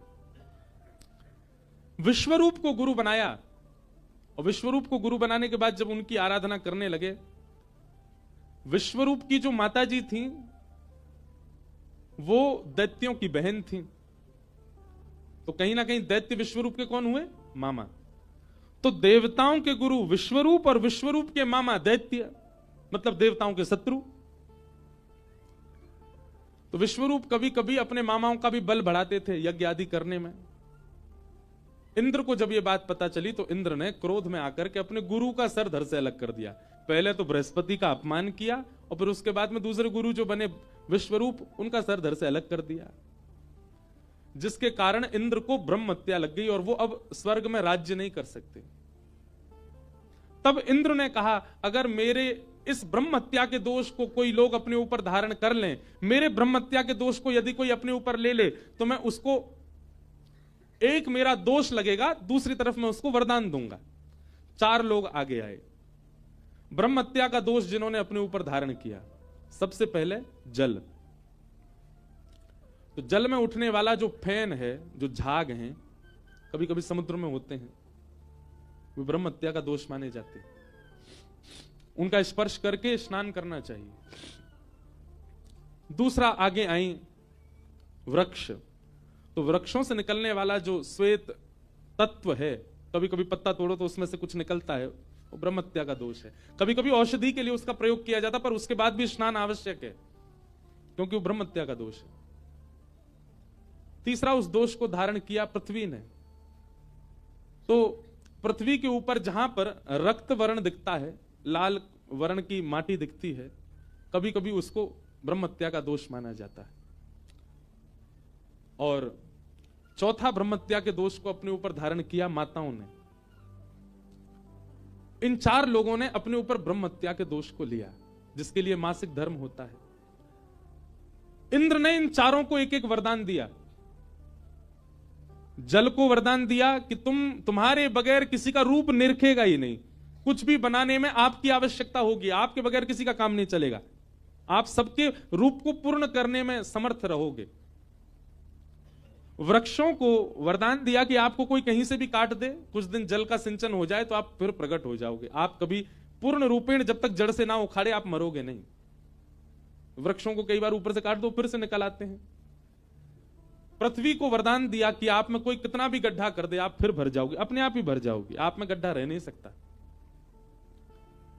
और माताएं बहनों को वरदान तो अद्भुत ही दिया, बोले आप किसी को भी अपने वश में कर सकते हो आपको वश में करने की शक्ति हम प्रदान करते हैं। जब तक बालिका होती हैं तब तक पिता को वश में कर लेती हैं, पिताजी ये चाहिए वो चाहिए, ये खाना वो खाना, सब। जब ब्याह हो जाता है तो पति वश में रहता, और जब पुत्र जन्म ले तो पुत्र वश में रहता है, सब इनके वश में रहते हैं। ये इंद्र का वरदान है इनको। इंद्र पुनः राजा बन गए क्योंकि उनके ब्रह्मत्या के दोष को 4 लोगों ने ले लिया। परंतु विश्वरूप जिनको मारा गया था उनके पिता ने इंद्र से बदला लेने के लिए, मेरे बेटे को मार दिया इंद्र ने, उन्होंने यज्ञ से एक नया बालक उत्पन्न किया जिसका नाम हुआ वृत्रासुर। वृत्रासुर इतना भयानक राक्षस था कि देवता त्राहिमाम करके दौड़ने लगे उससे बचने के लिए। परंतु यज्ञ करते समय त्वष्टा से एक गलती हो गई, उन्होंने मंत्र का उच्चारण किया, उसमें अनुस्वार की गलती के कारण इंद्र का शत्रु बालक तो हुआ, इंद्र को मारने वाला नहीं, इंद्र से मरने वाला बालक हुआ। लेकिन वृत्रासुर इतना बलवान था कि उसके आगे कोई देवता टिक नहीं पाए। ब्रह्मा जी के पास गए, बोले क्या करें, ये तो हमको मार देगा, देवता सब खत्म हो जाएंगे। तब ब्रह्मा जी ने कहा एक ही उपाय है। बोले क्या? दधीच मुनि के पास जाओ और उनकी अस्थि यानी कि हड्डी, उनकी हड्डियों से वज्र बनेगा, उसी वज्र से मरेगा ये। अब देवता सब बोले हम किसी ऋषि से जाके कैसे कह दें अपनी हड्डी दे दो। ब्रह्मा जी बोले देख लो, अगर दे दें तो तुम बच जाओगे, नहीं तो सब अलविदा। देवता दौड़े दौड़े दधीच मुनि के पास गए, दधीची जी से जाके कहा कि आप अपनी अस्थि प्रदान कर दीजिए, हड्डी दे दीजिए। दधीच मुनि ने बलिदान किया और अपनी हड्डियां प्रदान कर दी देवताओं को, और उसी से वज्र बना जिससे वृत्रासुर के साथ युद्ध हुआ। पर युद्ध से पहले वृत्रासुर ने भगवान की स्तुति गाई, और ये स्तुति सुनने लायक है, याद करने लायक है। अहम हरे तव पादैकमूल दासानुदासो भवतास्मि भूयः मनस्मरेता सुपतेर्गुणांस्ते गृणीतवाक्यं करोतु कायः न नाकपृष्ठं न च पारमेष्ठं न सार्वभौमं न रसाधिपत्यं न योगसिद्धिरपुनर्भवं वा समञ्जसत्वा विरहैकाङ्क्षी अजातपक्ष इव मातरं खग स्तन्यं यथा वत्सतराच्छुदार्था प्रियं प्रियैव विषितं विषण्णा मनोरविन्दाक्ष दृदिक्षते त्वाम्। ये 3 श्लोक हैं, बहुत ध्यान से सुनिएगा। हम इन तीनों का व्याख्या करें फिर सीधे कृष्ण जन्म की ओर चलेंगे। वृत्रासुर कह रहे हैं सबसे पहली बात, इंद्र जैसे ही मारने के लिए आया, वृत्रासुर बोले रुक जाओ, पहले मैं अपना काम कर लूं, भगवान की स्तुति गा लूं, फिर मुझे मार देना। तो वृत्रासुर भगवान से कहता हे नाथ मुझ पर एक कृपा कर दो। क्या? दासानुदासो भवतास्मि भूयः, मैं आपके चरणों के जो दास है ना, आपको जो भजते हैं, ऐसे दासों के दासों का दास मुझे बना दो, ऐसी कृपा मुझ पर कर दो। मैं आपका दास ना बनूं, आपके दासों के दासों का दास बन जाऊं, ऐसा अनुग्रह मेरे ऊपर कर दो नाथ। ठाकुर जी सुनकर के थोड़े चौंक गए, बोले इसने सीधे मेरे चरणों की प्राप्ति नहीं मांगी, दासानुदासो भवतास्मि भूयः। ठाकुर जी बोले वृत्रासुर तेने मेरे चरण नहीं मांगे, दासानुदास क्यों मांगा, मेरे दासों के दासों का दास क्यों बनेगा? वृत्रासुर कहता है 3-4 बातें हैं इस भाव में। एक भाव वृत्रासुर कहता है नाथ दासों के दासों का दास बनूंगा तो उनसे आपकी सेवा सीखूंगा, थोड़ा और ऊपर जाऊंगा फिर दासों का दास बनूंगा उनसे आपकी सेवा सीखूंगा, फिर और ऊपर आऊंगा तब दासों का दास बनूंगा, और सेवा सीख करके ऊपर आऊंगा तब आपके दास बनूंगा। इतने दिन दासों का दास बन करके मैं निपुण हो जाऊंगा सेवा में। मैं सीधे आपकी सेवा में गया और सीधे आते ही मुझसे कोई अपराध बन गया नाथ, वो मैं नहीं चाहता। मैं चाहता हूं पहले मैं दासों का दास बन करके अपने आप को निपुण बना लूं, ताकि आपकी सेवा में जब आऊं तो मुझसे कोई अपराध ना बने। एक बात याद रखिएगा बंधु, मैं एक बात कहा करता हूं, लोग बात पूछते हैं हमें श्री जी कैसे मिलेंगी, हमें वृंदावन कैसे मिलेगा, हमें श्याम सुंदर कैसे मिलेंगे, श्री बिहारी जी की कृपा कैसी होगी। ध्यान से सुनियो मेरी बात। किसी बालक को यदि किसी कंपनी में जॉब चाहिए तो उसको अपना एक रिज्यूम तैयार करना पड़ता है।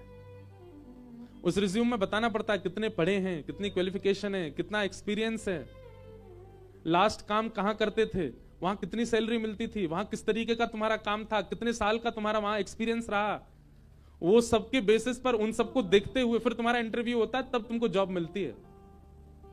ठीक वैसे ही एक अपना रिज्यूम तैयार करो और रिज्यूम में केवल ये बताओ आपने कितनों नाम जप किए है, कितनी साधना की है, कितनी कथा श्रवण करी है, कितने संतन की सेवा करी है, कितने संतन के चरण धोए हैं, कितने संतन को प्रसाद पवायो है, कितने संतन को संग कियो है।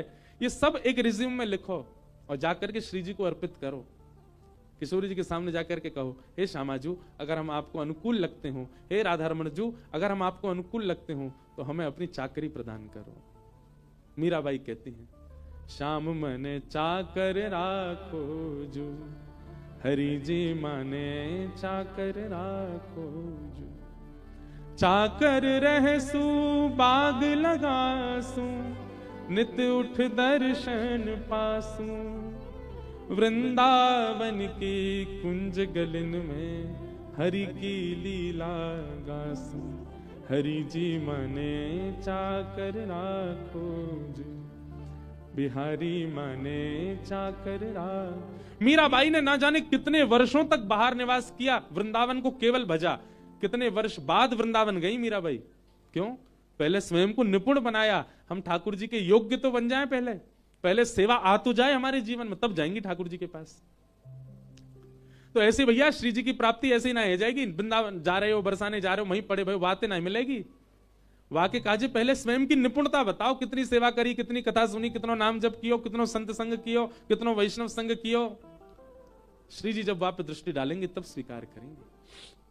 और श्री जी तो हमारी स्वीकार करने को तैयार ही बैठी हैं।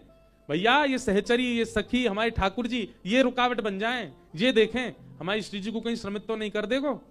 इनको योग्यता दिखानी पड़े, श्री जी योग्यता नहीं देखें। इसलिए दासानुदासो भवतास्म भूय। हम अभी सीधे वृंदावन चंद के उपासक नहीं बन सकते, या हमारे ब्रजवासी के उपासक बनो। ब्रजवासिन की जो उपासना कर रहे हैं उनके उपासक बनो, दासानुदास बनो, वहां से ठाकुर जी प्रसन्न होंगे। वृत्रासुर कहते हैं दासानुदासो भवतास्म भूय। वृत्रासुर अपने दूसरे श्लोक में कहते हैं कि मुझे विरह प्रदान कर दो। कैसा विरह चाहिए?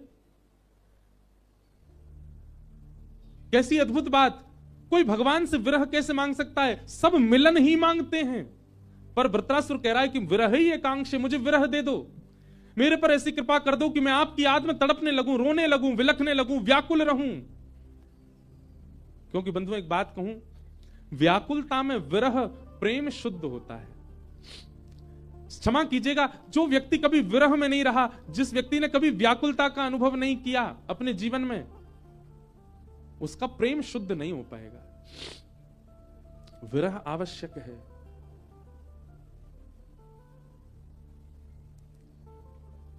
कैसा विरह चाहिए? अजात पक्ष इव मातरम खगा स्तन्यम यथा वत्सतरात् सुधार्था प्रियम प्रियैव व्युषितम विषन्नाह मनोरविंदाक्ष दृदीक्षते त्वाम। जैसे एक अजात पक्षी जिसके पर नहीं निकले, वो अपनी मां की प्रतीक्षा करता है।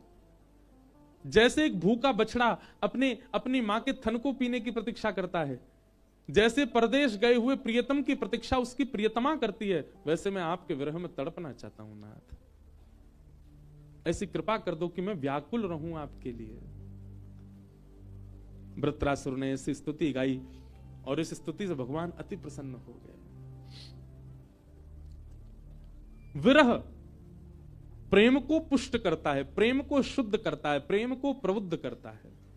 जिसने अपने जीवन में विरह नहीं सहा है ठाकुर जी का, ठाकुर जी के प्रेम में कहीं ना कहीं उसके हृदय में दूषितता आ सकती है। विरह बहुत आवश्यक है।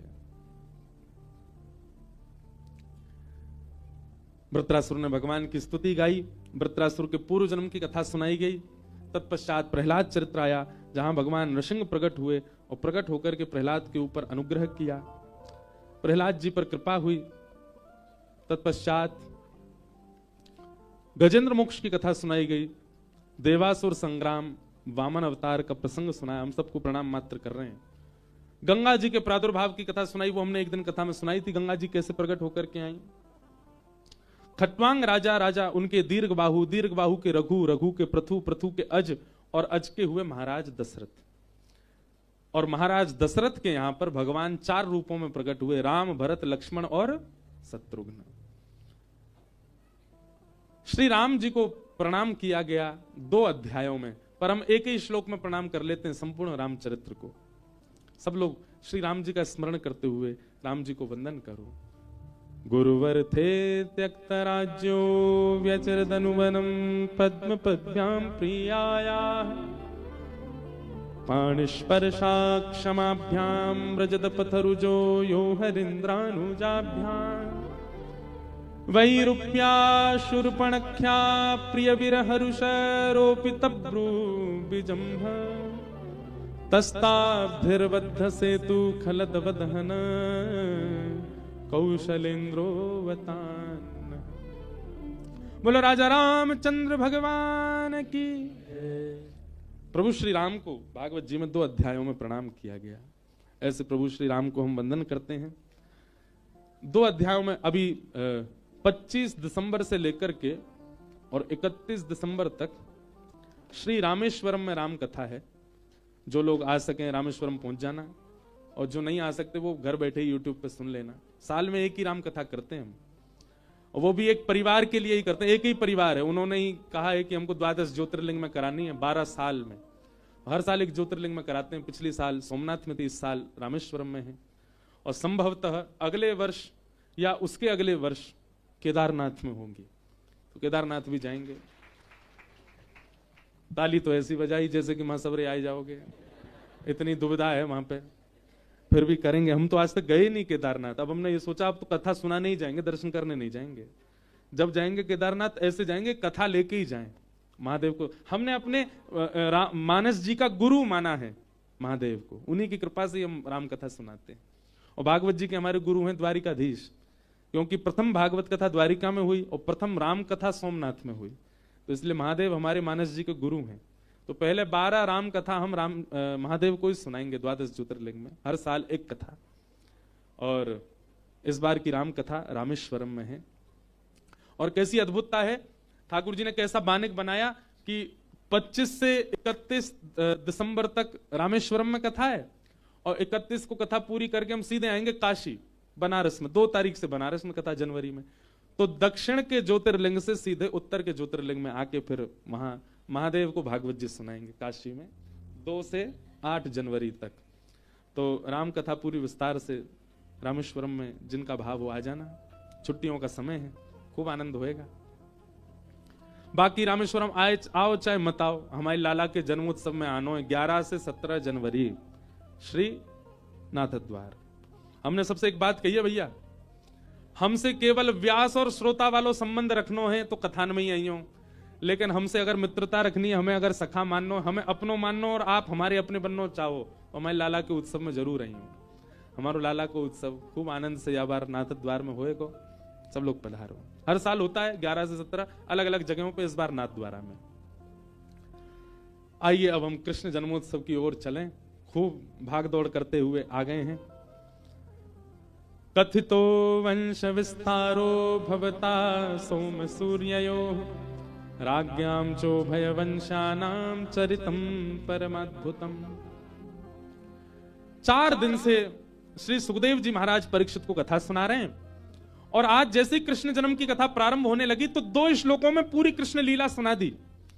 मथुरा में भगवान का जन्म हुआ, गोकुल में जाकर के भगवान ने माखन चोरी लीला आदि की, वृंदावन आकर के कालिया नाग का मर्दन किया, रास विहार करके भगवान 11 वर्ष 56 दिन की आयु में मथुरा गए, मथुरा जाके कंस का वध कर दिया। जरासंध के आक्रमण से ठाकुर जी ने 17वीं बार उसको हराया नहीं, बल्कि रण छोड़ करके द्वारिका चले गए। द्वारिका में बलराम जी का ब्याह हुआ, ठाकुर जी का ब्याह हुआ, महाभारत का युद्ध हुआ, भगवान ने ज्ञान उपदेश किया, और ज्ञान उपदेश करने के बाद कुछ द्वारिका लीला करते हुए भगवान अपने स्वधाम को चले गए। इस प्रकार श्री सुखदेव जी ने 2 श्लोकों में पूरी कृष्ण कथा सुना दी और मौन हो गए। परीक्षित जी बोले, भगवान ये क्या किया आपने? आपने इतनी कथाएं विस्तार से सुनाई और जिस कथा को सुनने के लिए हम 4 दिन से बैठे हैं वो आपने 2 श्लोकों में सुना दी। ऐसा मत करो। मेरे प्राणों के रक्षक श्री कृष्ण हैं, उनकी कथा में विस्तार से सुनना चाहता हूं। सुखदेव जी बोले, वास्तव में हम तुम्हारी परीक्षा ले रहे थे। 4 मिनट में पूरी कृष्ण कथा सुना करके हम देखना चाह रहे थे कि तुम कृष्ण कथा सुनने के लिए लालायत हो कि नहीं हो। पर तुम्हारी जिज्ञासा, तुम्हारा ये उत्साह, अब इस उत्साह से ही मैं तुम्हें कृष्ण कथा सुनाऊंगा। वास्तव में बंधुओं, अब तक हमने जितनी भी कथा सुनी वो सुने, उसमें मन लगे ना लगे, निद्रा आ जाए, वैसे नहीं होना चाहिए, सब में मन लगना चाहिए। पर कृष्ण लीला में प्रवेश जब हो रहा है तो यह बात आपको विचार करनी है कि आप उत्साह में नहीं है तो आप प्रवेश नहीं कर सकते। वृंदावन की लीला में, ब्रज की लीला में तो उत्साह होकर के ही प्रविष्ट होना चाहिए। उत्साह का अनुमान लगा रहे थे और जब वह उत्साह परिपूर्ण दिखा परीक्षित जी का, तब सुखदेव जी कहते हैं, अब मैं तुमको कृष्ण लीला में प्रवेश कराऊंगा, क्योंकि बिना उत्साह के कृष्ण लीला में यदि प्रवेश करोगे तो अपराध बनेगा। वृंदावन ब्रजमंडल कभी भी बिना उत्साह के मत जाइए। आगरा गए थे किसी काम से, लगे हाथ वृंदावन हुआ है, ऐसा नहीं करना है। दिल्ली गए थे किसी शादी में, लगे हाथ वृंदावन हुआ है, ऐसा नहीं करना है। छुट्टी है, चलो वृंदावन हुआते हैं, ऐसा नहीं करना है। वृंदावन के लिए कोई ऐसा नहीं कि समय है तो चले जाएं, वृंदावन के लिए समय निकालो। वृंदावन उत्साह से जाओ, वृंदावन को प्रायोरिटी दो, तब वृंदावन आपको प्रायोरिटी देगा। बहती गंगा में हाथ थोड़ी धोना है, गंगा तो बह ही रही है, धो लो हाथ, ऐसा नहीं। वृंदावन के लिए यह भाव नहीं रखना है। वृंदावन के लिए तो व्यवस्थित होकर के जाइए, जाना है हमें। उत्साह नहीं होगा तो व्रज का अनुभव नहीं कर पाओगे आप। आज सुखदेव जी ने जब देखा कि परीक्षित अब उत्साह में है, इसका मतलब अब इसको हम ब्रज की कथा में प्रवेश करा सकते हैं, और तब ब्रज की लीला कहना प्रारंभ किया। वसुदेव गृहे साक्षात भगवान पुरुष पर जनिष्यते तत्प्रियार्थम सबवन्तु सुरस्त्रिय। भगवान ने आकाशवाणी करते हुए कहा सभी देवताओं को कि पृथ्वी का भार हल्का करने के लिए मथुरा में वसुदेव और देवकी के यहां साक्षात भगवान अवतार लेने वाले हैं। देवताओं ने जैसे ही इस आकाशवाणी को सुना, सब देवता अनेक अनेक रूप धारण करके ब्रज में आ गए। बरसाना पर्वत के रूप में साक्षात ब्रह्मा जी आ गए, नंदगांव पर्वत के रूप में साक्षात महादेव आ गए, और श्री गोवर्धन पर्वत के रूप में साक्षात नारायण आ गए। तीनों देव विराजमान हो गए। सभी देवता, कोई गैया बनो, कोई बछड़ा बनो, कोई वृक्ष बनो, कोई लता बनो, कोई गोपी बनो, या ऐसे रूप धारण कर करके सब देवी देवता ब्रजमंडल में आ गए। ठाकुर जी आने वाले हैं। दुष्ट कंस अपनी बहन को विदा करने के लिए जा रहा था, तभी आकाशवाणी में पता चला कि इनका अष्टम गर्भ मेरा काल है। जिस बहन को विदा करने जा रहा था उसी पर तलवार का प्रहार करना चाहता था। वसुदेव जी ने चरण पकड़ लिए, बहन को मत मारो, जितनी संतान होगी हम सब तुमको दे देंगे, इनको मत मारो। कंस के कारागृह में वसुदेव देव की बंद हो गए। 6 बालकों को कंस ने मार दिया। 7वें बालक के रूप में श्री बलराम जी का आगमन हुआ, परंतु कुछ महीना मातृ गर्भ में रहने के बाद स्थानांतरित हो गए रोहिणी मैया के गर्भ में। 8वें बालक का जन्म होने वाला है, और जैसे ही ठाकुर जी मैया के गर्भ में आए, देवकी मैया का रूप ऐसा हो गया कि कंस अब जब कारागृह में देखने के लिए रोज जाता था, अब जैसे जाने लगा तो कंस के अंदर ऐसी स्थिति आने लगी कि वो देवकी को देख करके उसके मन में आता है मैं अपना क्रोध कम कर लूं, मैं अपने अंदर थोड़ी दया ले आऊं, मैं अपने अपने कुछ को विचारों को दूर कर दूं। इस प्रकार कंस में परिवर्तन सा दिखने लगा। क्यों? क्योंकि देवकी के रूप में श्री कृष्ण, क्योंकि गर्भ में श्री कृष्ण है, इसलिए रूप में ही ऐसा भाव उत्पन्न होने लगा। उनको देखने मात्र से स्वभाव बदलने लगा कंस का। ठाकुर जी जिसके हृदय में आ जाते हैं, ठाकुर जी जिसके चित्त में एक बार विराजमान हो जाते हैं, उसकी वाणी तो बहुत दूर की बात है, उसके रूप मात्र से, उसके नेत्रों से, उसकी उपस्थिति से परिवर्तन होने लग जाता हमारे चित्त में।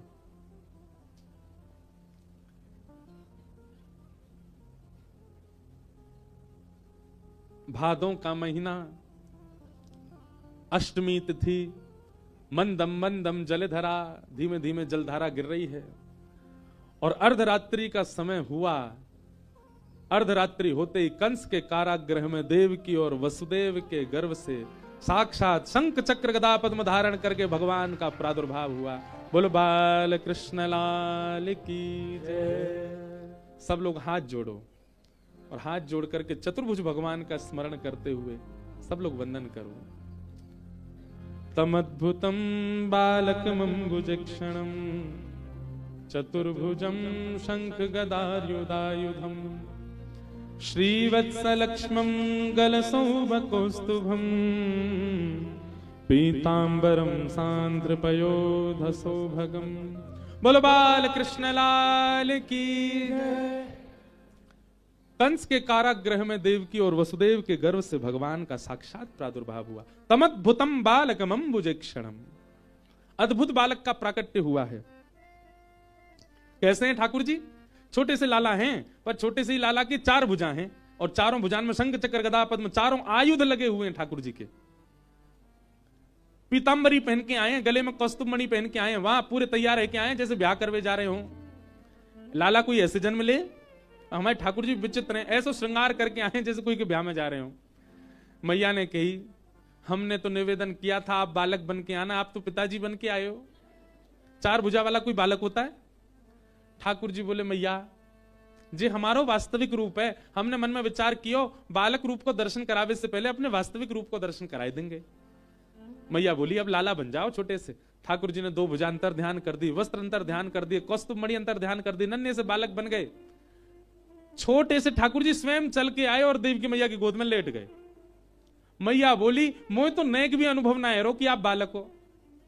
ठाकुर जी बोले, क्यों? बोले, ऐसे बोलता थोड़ी है बालक, बालक तो रोता है। ठाकुर जी बोले, अब हम क्या करें? बोले, रो।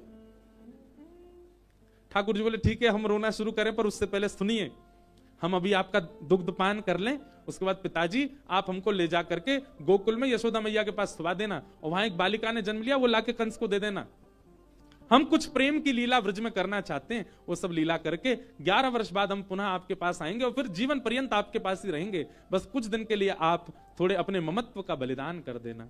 और ऐसा कह के ठाकुर जी रोने लगे, छोटे से बालक बन गए। मैया ने अपने पयोधर का पान कराया, पान करते ही ठाकुर जी शांत हो गए। वसुदेव जी ने जैसे ही ठाकुर जी को गोद में लिया, हथकड़ियां खुल गईं, बेड़ियां खुल गईं, सारे दरबान सो गए गहरी निद्रा में। ताले खुलते चले गए और वसुदेव जी लाला को लेकर के गोकुल की ओर जा रहे हैं।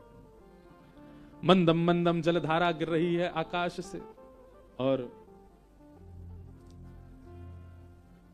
यमुना जी के भीतर से श्री ठाकुर जी को लेकर के वसुदेव जी गोकुल पहुंचे और गोकुल में जाकर के यशोदा मैया के बगल में लाला सुवाए दियो और वहां से लाली लेकर के कंस के पास आए गए।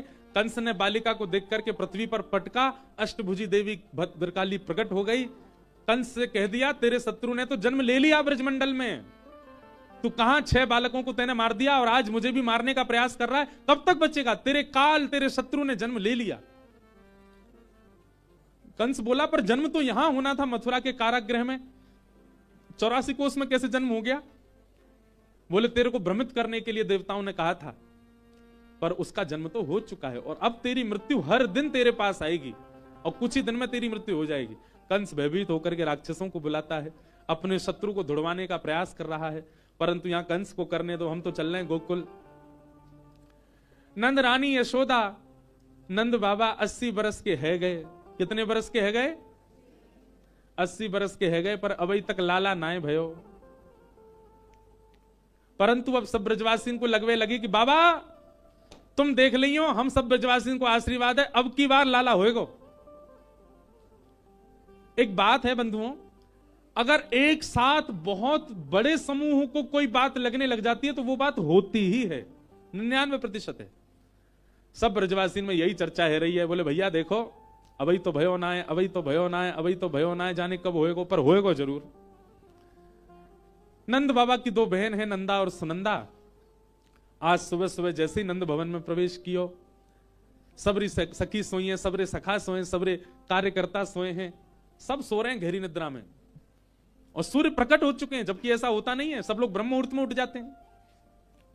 नंदरानी के भवन में जाकर करके देखो तो नंदरानी यशोदा मैया भी गहरी नींद में सोई हैं, और नंदरानी के बगल में नेक 100 एक बालक चदरिया ओढ़ करके कुल बुलाए रहे हो है, वहां के हाथ पांव चल रहे हैं और नेक नेक आवाज निकल रही है मुख से। नंदा सुनंदा ने जाकर के देखी, गले गले तक चद्दर ओढ़ रखी है, और कोई बालक है, जैसे ही रूप जाकर के देखा नील माधव, बिल्कुल जैसे मानो कोई नीली मणि हो, ऐसे ठाकुर जी। नंदा सुनंदा बोली, अरे बहन देखियो हमारे भैया के घर लाला भयो की लाली भैया, देख तो सही। सुनंदा बोली, अरे जो भी हो कहा फर्क पड़े, संतान होनी चाहिए। बोले नाय नाय एक लाला होना चाहिए, फिर भले 6 लाली है जाए। बोले एक लाला काई को चाहिए, तो लालीन में ऐसी कहा कमी है जो लाला में ना है। नंदा बोली, अरे सुनंदा तू जाने ना है, हम दोनों भुआ हैं। कौन है भुआ? हम कल को आएंगी, अपने पाम दब्बावे के काजे लाली तो थोड़ी कहेंगी, लाला तो कहेंगी। चल ले लाला हमारे पाम दबा, चल ले लाला हमारो सामान उठा, चल ले लाला हमारे काजे बाजार ते लेके आ। और जब कभी मन करेगा वह को कान मरोड़ा उलेंगी, अपनो दास बनाए के रखेंगी। लाली के काजे तो नेक दया सी आ जाए, लाली तो कैसे पाम दबाएंगे, लाली तो कैसे सामान उठवाएंगे, पर लाला पे तो अपना पूरा अधिकार चलेगा, जितना चाहेंगे वह मारेंगी कूटेंगी, अपनो दास बनाए के रखेंगी, जीवन पर्यंत हम भगवान की सेवा करेगो। नंद बाबा बेचारे वृद्ध है गए, हम उनके कोई संतान है ना, एक लाला है जाएगो तो सबन को सेवा तो कर लेगो। नंदा सुनंदा ने 21 बार हरिशरणम को जाप कियो, और जैसे ही हरिशरणम हरिशरणम हरिशरणम करने के बाद जैसे ही चदरिया हटाई, है गयो है गयो है गयो है गयो है गयो है गयो है गयो, अब तो दोनों चिल्लाने लगी है गयो, नेत्रन से अश्रुपात होने लगे। वारी सुनंदा जय हो। लाला कहां है? अच्छा बई में बैठे ना एक से ये हमारी सुनंदा बुआ हैं, और एक और है मनचली नंदा बुआ, वो एक जगह टिके ना है। नंदा सुनंदा कहने लगी है गो। अब तो महाराज पूरे गोकुल में यही चिल्लाती जा रही है गो। अब जो सुने वही पूछ रहा, कहा भयो? अब जो भी पूछे वही से कहें है गयो। अब सबरे पूछ रहे कहा भयो? बोले बस है गयो, अब तो है गयो। हजारों की तादाद में सब ब्रजवासी नंदा सुनंदा के पीछे दौड़ रहे हैं, यही नंदा बुआ, मन चली नंदा बुआ, एक जगह टिके ना है। तो नंदा सुनंदा हाँ दौड़ो सबरे, है गयो है गयो चिल्ला रहे, सब पूछ रहे अरे भयो कहा है गयो, कहा भयो? गौशाला में जाकर के नंद बाबा सो जाके नंदा सुनंदा बोली, बाबा है गयो। बाबा बोले कहा भयो? बोले अब तो है गयो। बाबा बोले यही चिल्लाती रहेगी कहा भयो? इतने ब्रजवासी पीछे ते आए, बोले हम पूछ रहे हैं कहा भयो, बताई नहीं रही। नंदा सुनंदा हांफन लगी, नेत्रन से आंसू गिरन लगे। नंद बाबा को हृदय से लगा, बोले पहले हमें बताओ कहा दोगे? नंद बाबा बोले तू मांग तो सही, जो मांगेगी सो देंगे। बोले दोनों उनको 9 लखा के हार चाहिए, देंगे। अब बता कहा भयो?